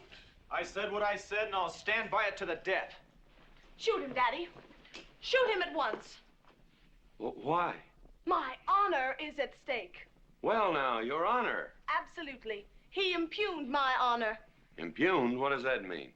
Slander. He slandered my honor. He did? I said what I said, and I'll stand by it to the death. He admits it, see? Shoot him. Well, what is he admitting to? Why, he called me a... I won't even repeat the word. I didn't necessarily call you anything, but I said what I said, and I'll stand by it to the death. Well, just for the tally books, what did you say? I said that any girl who would permit a man to kiss her before they're formally engaged is a trollop. He said it again. Shoot him. Now, hold on. No, don't hold on. If you're my father, if you love me, you'll shoot him. Well, I'm your father, and I sure love you. So? Oh, you shot him. You really shot him. Hey! He dies. If he dies, he'll be the first man ever killed with a blank cartridge. We use this to start the races on the 4th. Hey! I'm on fire! Oh, you poor dear. Poor dear? You'd have had me shot in cold blood. But it didn't happen. Yelling I insulted you and all. What you need is a good spanking. Deb! Daddy! Leave me out of this. I think I'll give you what you deserve. You wouldn't dare! Oh, wouldn't I? You'll think next time before you have someone shot. And this kicking and yelling isn't gonna help you. Don't you! Oh, Daddy! Wait a minute! Daddy! Oh, Daddy! Help me! Don't! Daddy, Lord, I hate you! Mommy! Mommy! Oh, G.W., was that a shot?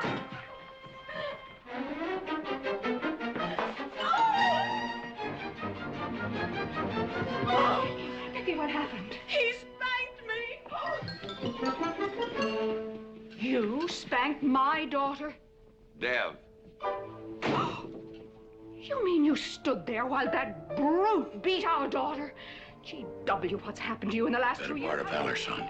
Oh, isn't it enough that you've always treated me like a squaw without subjecting dear, sweet Becky to this crude, vulgar way of Catherine, life? you women are always raising hell about one thing when it's something else you're really sore about. Oh. Don't you think it's about time you told me what put the burr under your saddle about me?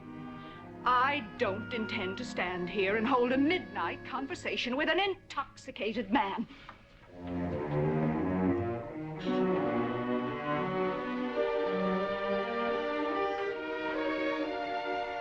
And I am not intoxicated. Yet.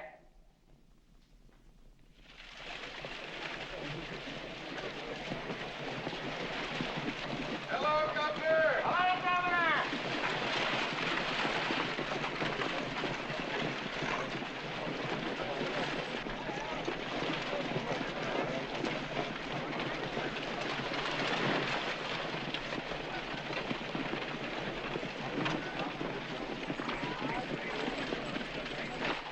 Chief Puma? Yes, Sergeant. Big McLintock, we know you get us fair judgment. You gentlemen, follow me.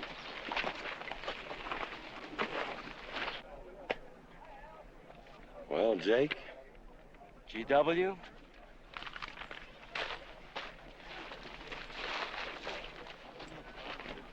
Well, G.W., it's been a long time. Not long enough. Cuthbert. Your husband is a rude man. Yes, Cuthbert, I know.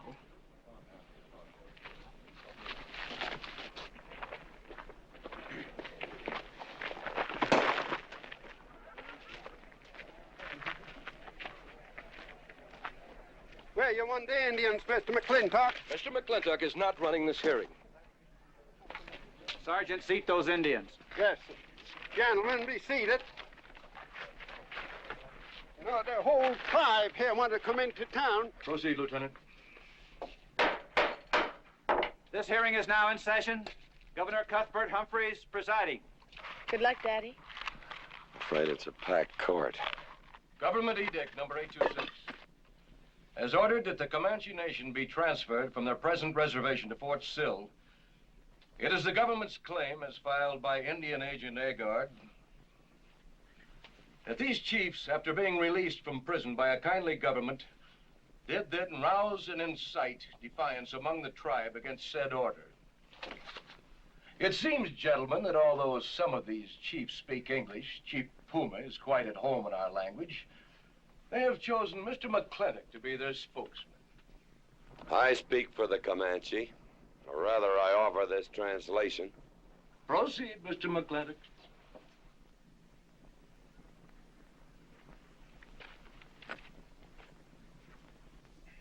The Comanche say, we are an old people and a proud people.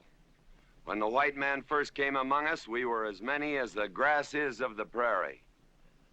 Now we are few, but we are still proud. For if a man loses pride in manhood, he is nothing. You tell us now that if we will let you send us away to this place called Fort Sill, you will feed us and care for us. Let us tell you this. It is a Comanche law that no chief ever eats unless first he sees that the pots are full of meat in the lodges of the widows and orphans. It is the Comanche way of life. This that the white man calls charity is a fine thing for widows and orphans, but no warrior can accept it. For if he does, he is no longer a man. And when he is no longer a man, he is nothing, and better off dead. You say to the Comanche, you are widows and orphans. You are not men. And we, the Comanche, say we would rather be dead. It will not be a remembered fight when you kill us, because we are few now and have few weapons. But we will fight, and we will die Comanche. Thank you, Big McLintock. Am I to gather that Comanche defy the government of the United States? Yes, you may gather that the Comanche defy the United States government, or at least this commission. Gentlemen, sit down to your evening chores.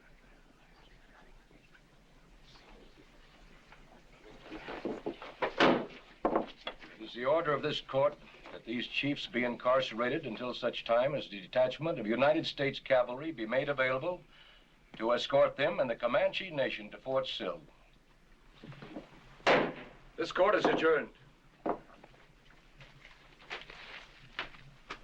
Oh, McLintock! You are important chief amongst these white people. Sway them. Have them give us few guns to make the fight worthwhile. Let us have one last remembered fight for end of Comanche. I almost wish I could arrange that, Puma. Ahalani cha. Ahalani cha. Sergeant. Yes. Well, Squad, carry on. Gentlemen.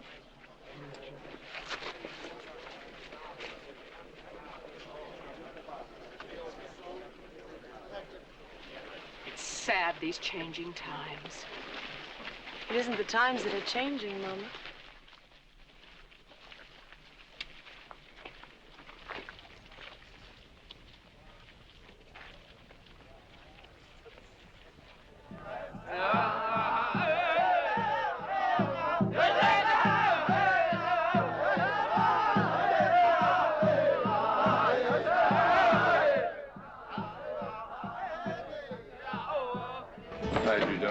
Hello, Lem.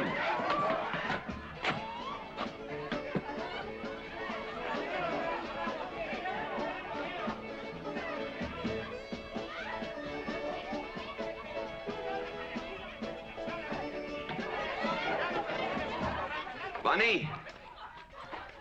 Oh, howdy, McLintock. Hey, figured you'd be belly down drunk by now. I've been doing some drinking, Bunny. Is that boxcar still on the siding? Well, sure, but... But what? Well, I don't like it. You don't, eh?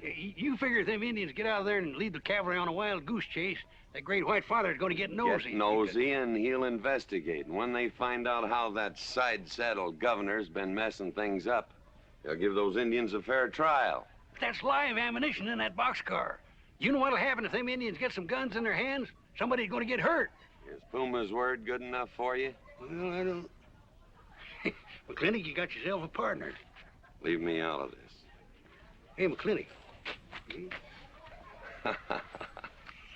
Good night, Bunny.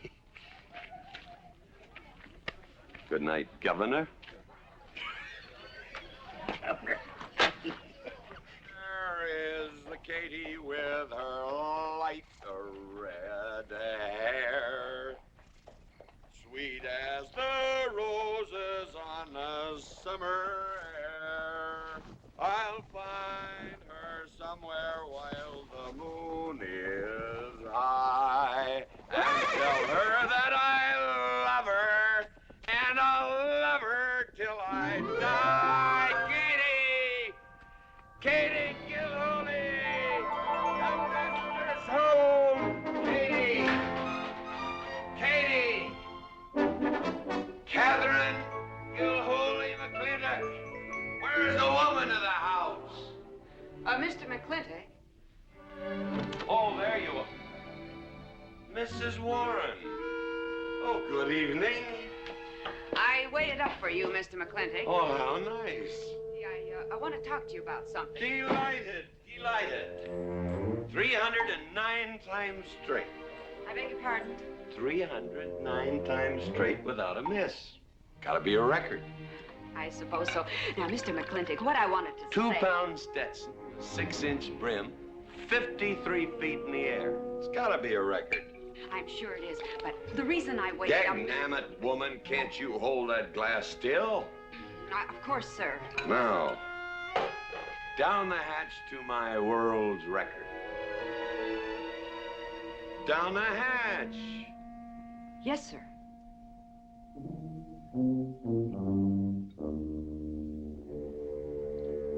And now, to the governor of our territory. The governor of the territory, sir? Now, don't you stick up for him, Mrs. Warren. You're a fine woman, Mrs. Warren. But you'll certainly go down in my estimation if you stick up for Cuthbert H. Humphrey, governor of this territory. I don't mean to Down change... the hatch. Oh, yes, sir. Down the hatch. Cuthbert H. Humphrey, governor of our territory, is a cull. You know what a cull is, man? A cull is a specimen that is so worthless that you have to cut him out of the herd. Now, if all the people in the world were put in one herd, Cuthbert is the one I would throw my rope at. At whom I would throw my rope at. Natural-born cull. Another touch, ma'am? Oh, no, sir, no. Well, I don't mind if I do. Good. Can't walk on one leg. Oh, I didn't mean to be vulgar, ma'am. Can't walk one limb. It's all right. Sounds silly. Only a bird can walk on a limb. You know my wife? Her name's Kate. She insists on being called Catherine. Do you know her? Of course, Mr. McLintock, and that's what I wanted to talk Well, to you. she thinks that Cuthbert H. Humphrey is panting for her like a bull buffalo at the first green up of spring. But what Cuthbert is panting for is my money. Don't make me feel like I'm drinking alone, ma'am.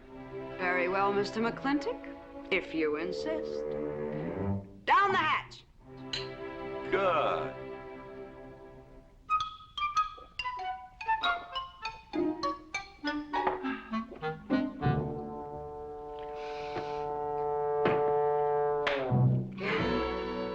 Mr. McLintock, I have something very important to say to you. Very important. have to wait till the morning. Toodle. Oh. Oh, it's all right. It's all right. Betty, bye-bye.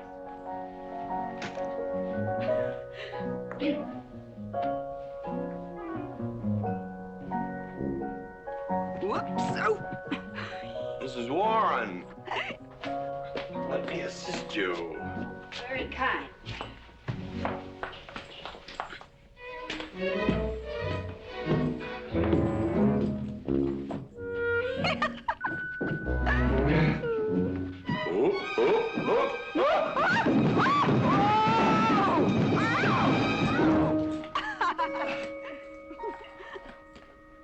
Whoops. What's going on here? Now, Catherine, are you going to believe what you see or what I tell you? Mrs. McLintock, hope you won't misunderstand. It's the first 100 women sitting on his lap that I misunderstood. Number 101 is quite simple.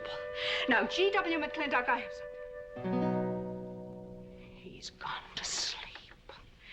Just when I know exactly what I want to say to him, he goes to sleep.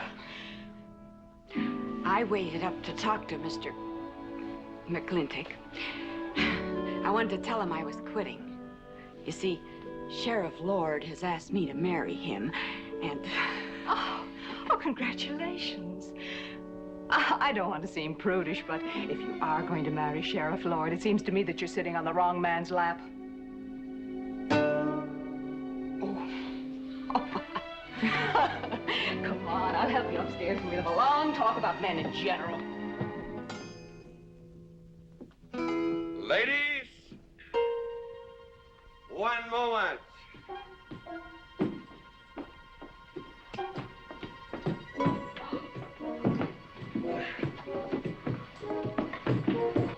Oh!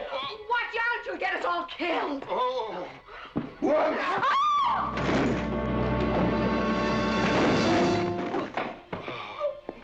Wait a minute, ladies, till I catch my breath, and I'll get you up those stairs as sure as my name is George Washington McLintock.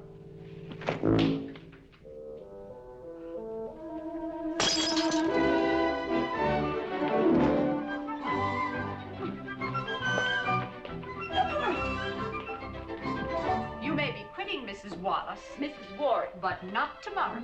I want my breakfast in bed. I want to... I know, toast, lightly brown. Somebody sure put a knob on my skull. Here's Katie. Speaking. Katie, why? There Mrs. Warren was there. Oh. And there you was there. Oh. And there that whiskey bottle was there. Oh. And Katie's temper being what Katie's temper is, well, there you are. Drago, old friend. Huh? My wife does not understand me. Why, she means different than any other man. Come on, I gotta get you upstairs. Get you ready for that big celebration tomorrow. Watch it!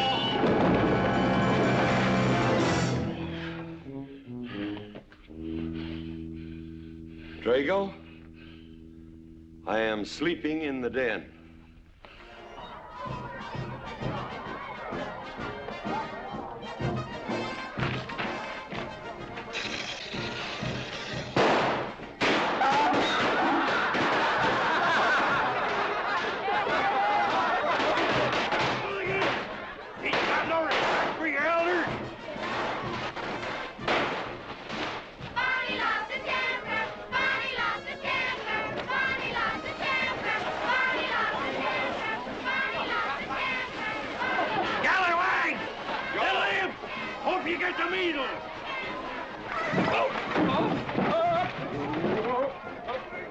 Come on, get him aboard. Is everybody ready? Pilot number 5 needs a flank cinch. Get him one. Let us know when you're ready. Ladies and gentlemen, it is my honor to present to you the governor of our territory, Cuthbert H. Humphreys. Thank you, Mayor. My friends and citizens of this great territory, this is the 9th consecutive year It has been my privilege and my pleasure to inaugurate the McLintock 4th of July celebration. Now, the first event will be the wild horse race. But before I fire this shot to start the event, I would like to say a few modest words regarding my stewardship of this great territory.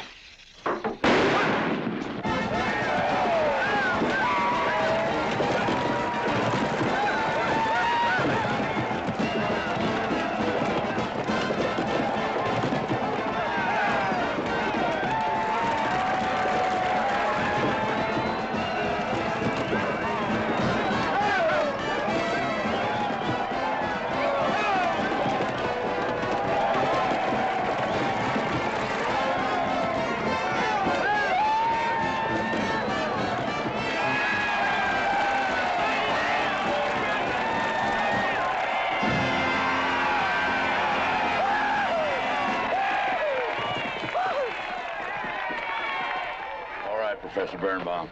Gentlemen. Sheriff, here's your horse. Come on, get them all lined up. Come here, King. Now, boys, you all know the rules. It's twice around the inside, once around the outside. First cowboy that hits that finish line without busting that egg is the winner.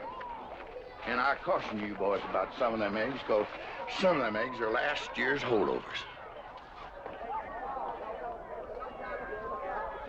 All right, mount up.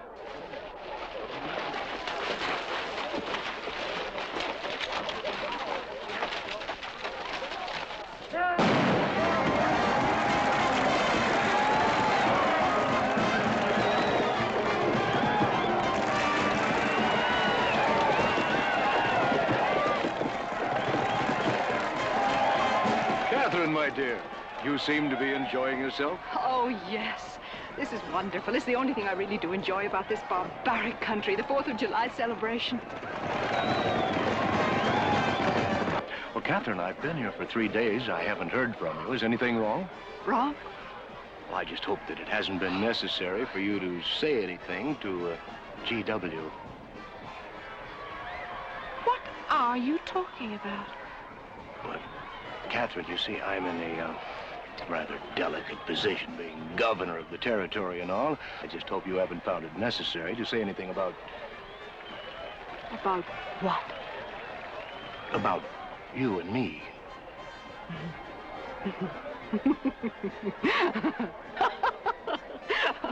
Why, you pompous windbag.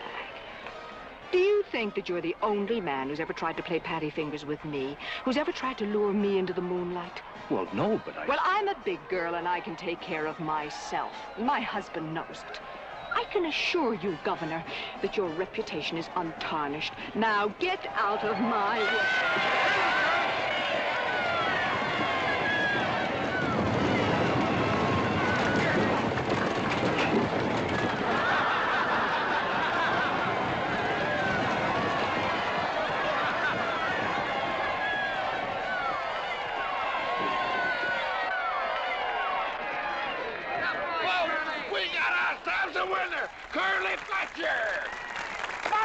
Curly! Give me the egg. Disqualified. Here you go, Curly. GW, you'll never believe what happened over there. What? You smell a beer. Well, naturally, I'm drinking beer. Ladies and gentlemen, the next event will be a contest between the two bronco-busting champions of our territory. Remember the year I rode in that event? Wore your garters to hold up my sleeves? We had a bet, and I won it. George Washington McLintock, you are a very crude man. Well, I guess so, but that was a rough horse, like to jarred my insides loose. But it was worth it. 3 beers.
guess so. Nothing busted but my pride. Well, that ought to even things up, Farmer. For what? Well, that sore nose you gave me the other day. Well, that ain't what's sore on him.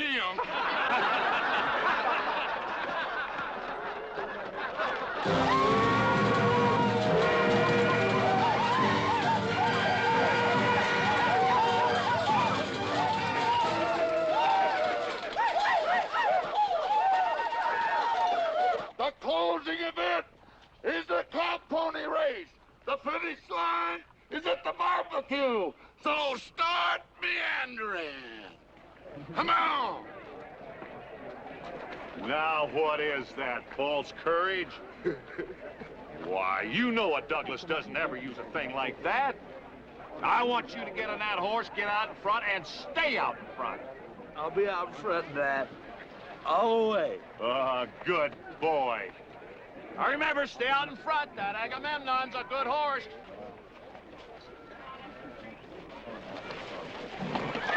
Oh, Agamemnon.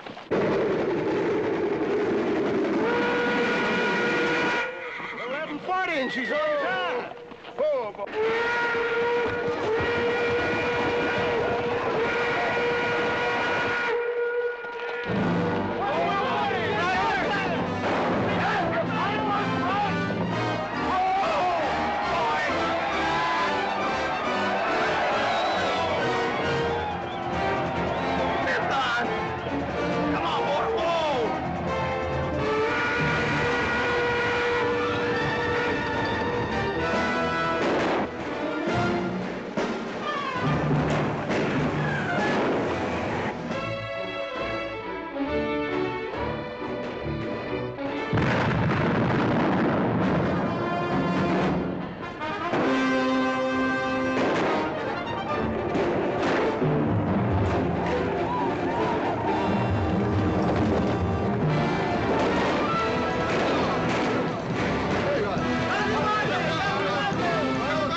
Whose idea was this stunt? God doggone it, they're my real book.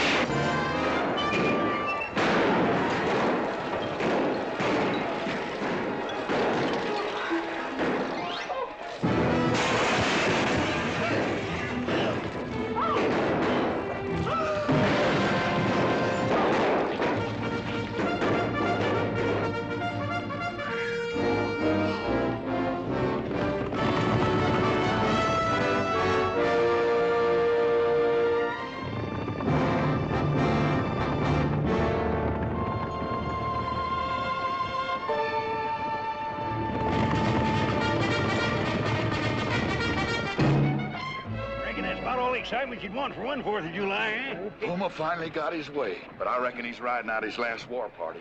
We won't get very far. But one thing still has me puzzled. Where did they get the guns? I was wondering the same thing. My kidney's been bothering me. Funny? GW!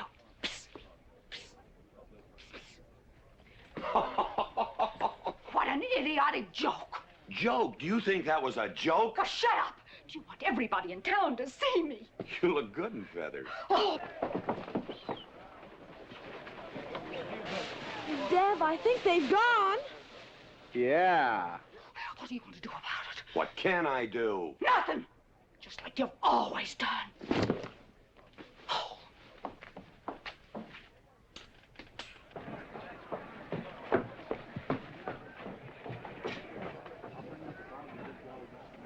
How long, GW?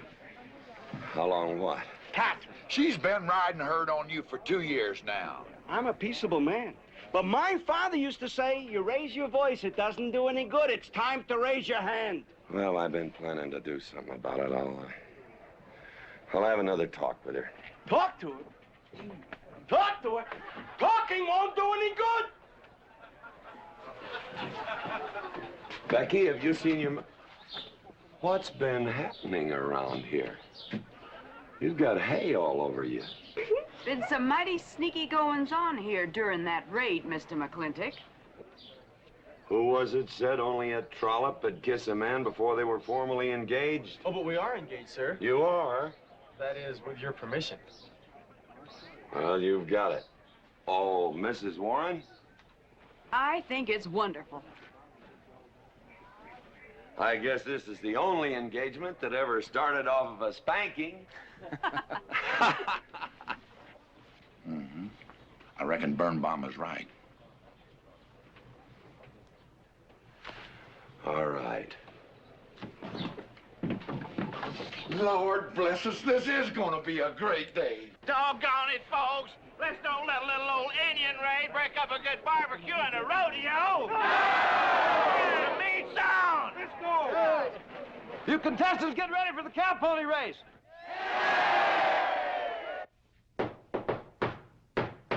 Who is it? It's me. Let me in. Not now. Are you insane? I want to talk to you. It'll have to wait. I've taken all I'm going to take from you. You are insane! You are going to tell me why you packed up, picked up, and walked out on me. 2 years ago, you remember, you came home from Denver with lipstick all over your...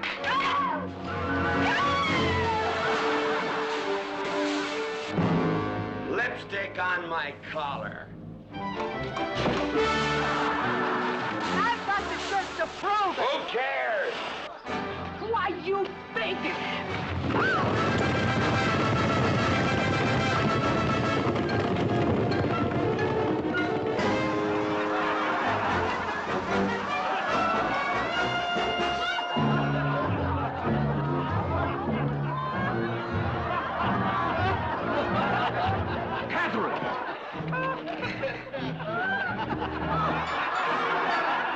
GW, you are a ruffian.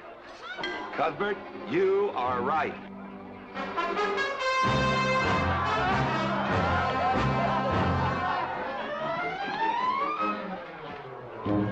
Well, what kind of a family is that?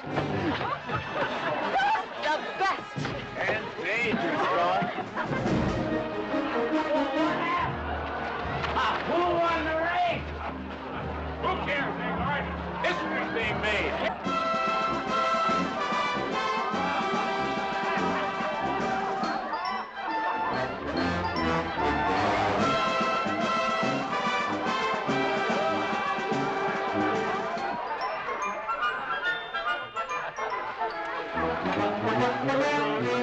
Yes, Rufus? I regret to inform you I've changed my mind about matrimony.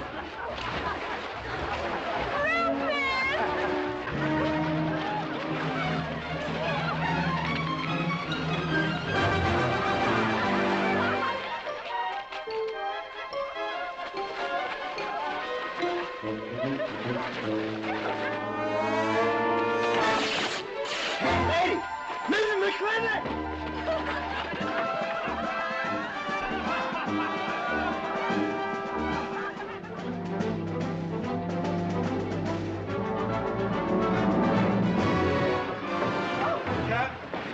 Catherine! Get him out of here. Hands up. All right, everybody out.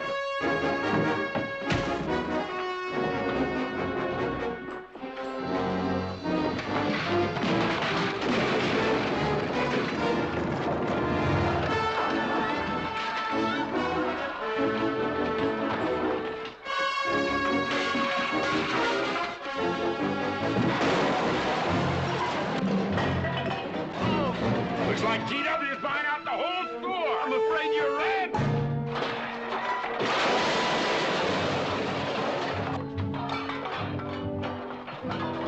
Clowny family! Clowny family!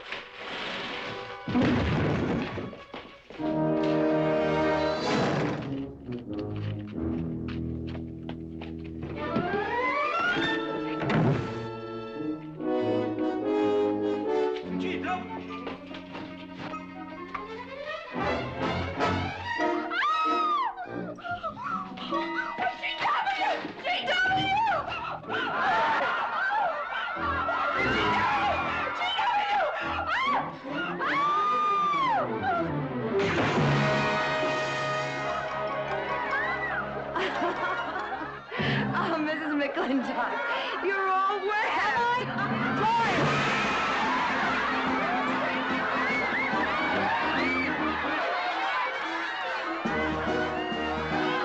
Wrong woman, G.W. Oh, pardon me.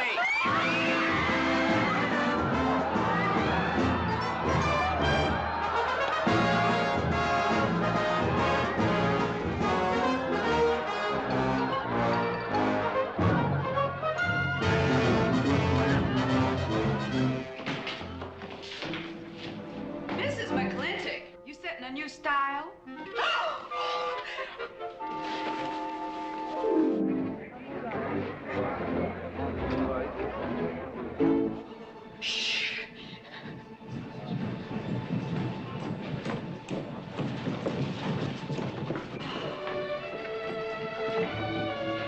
Mr. McLintock, in here!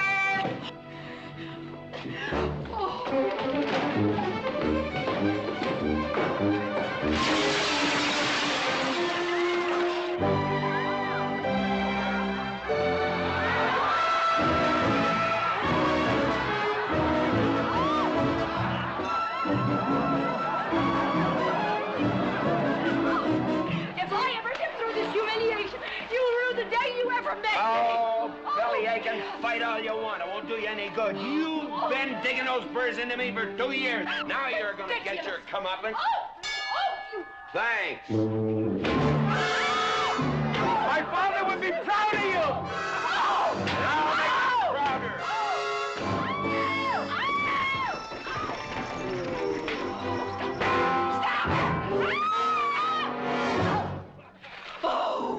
Keep it. You may need it. Now get your divorce. Home. Don't spare the horses. Home, you heard me. Don't think you're going to get rid of me that easy. Yeah.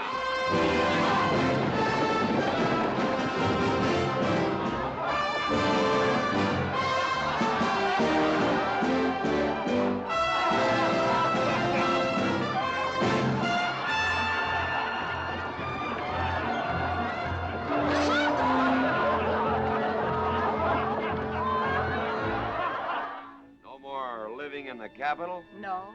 No more Newport in season? Nope. No more dancing at the governor's ball? No, GW. Happy days! 310 times without a miss. That's a record.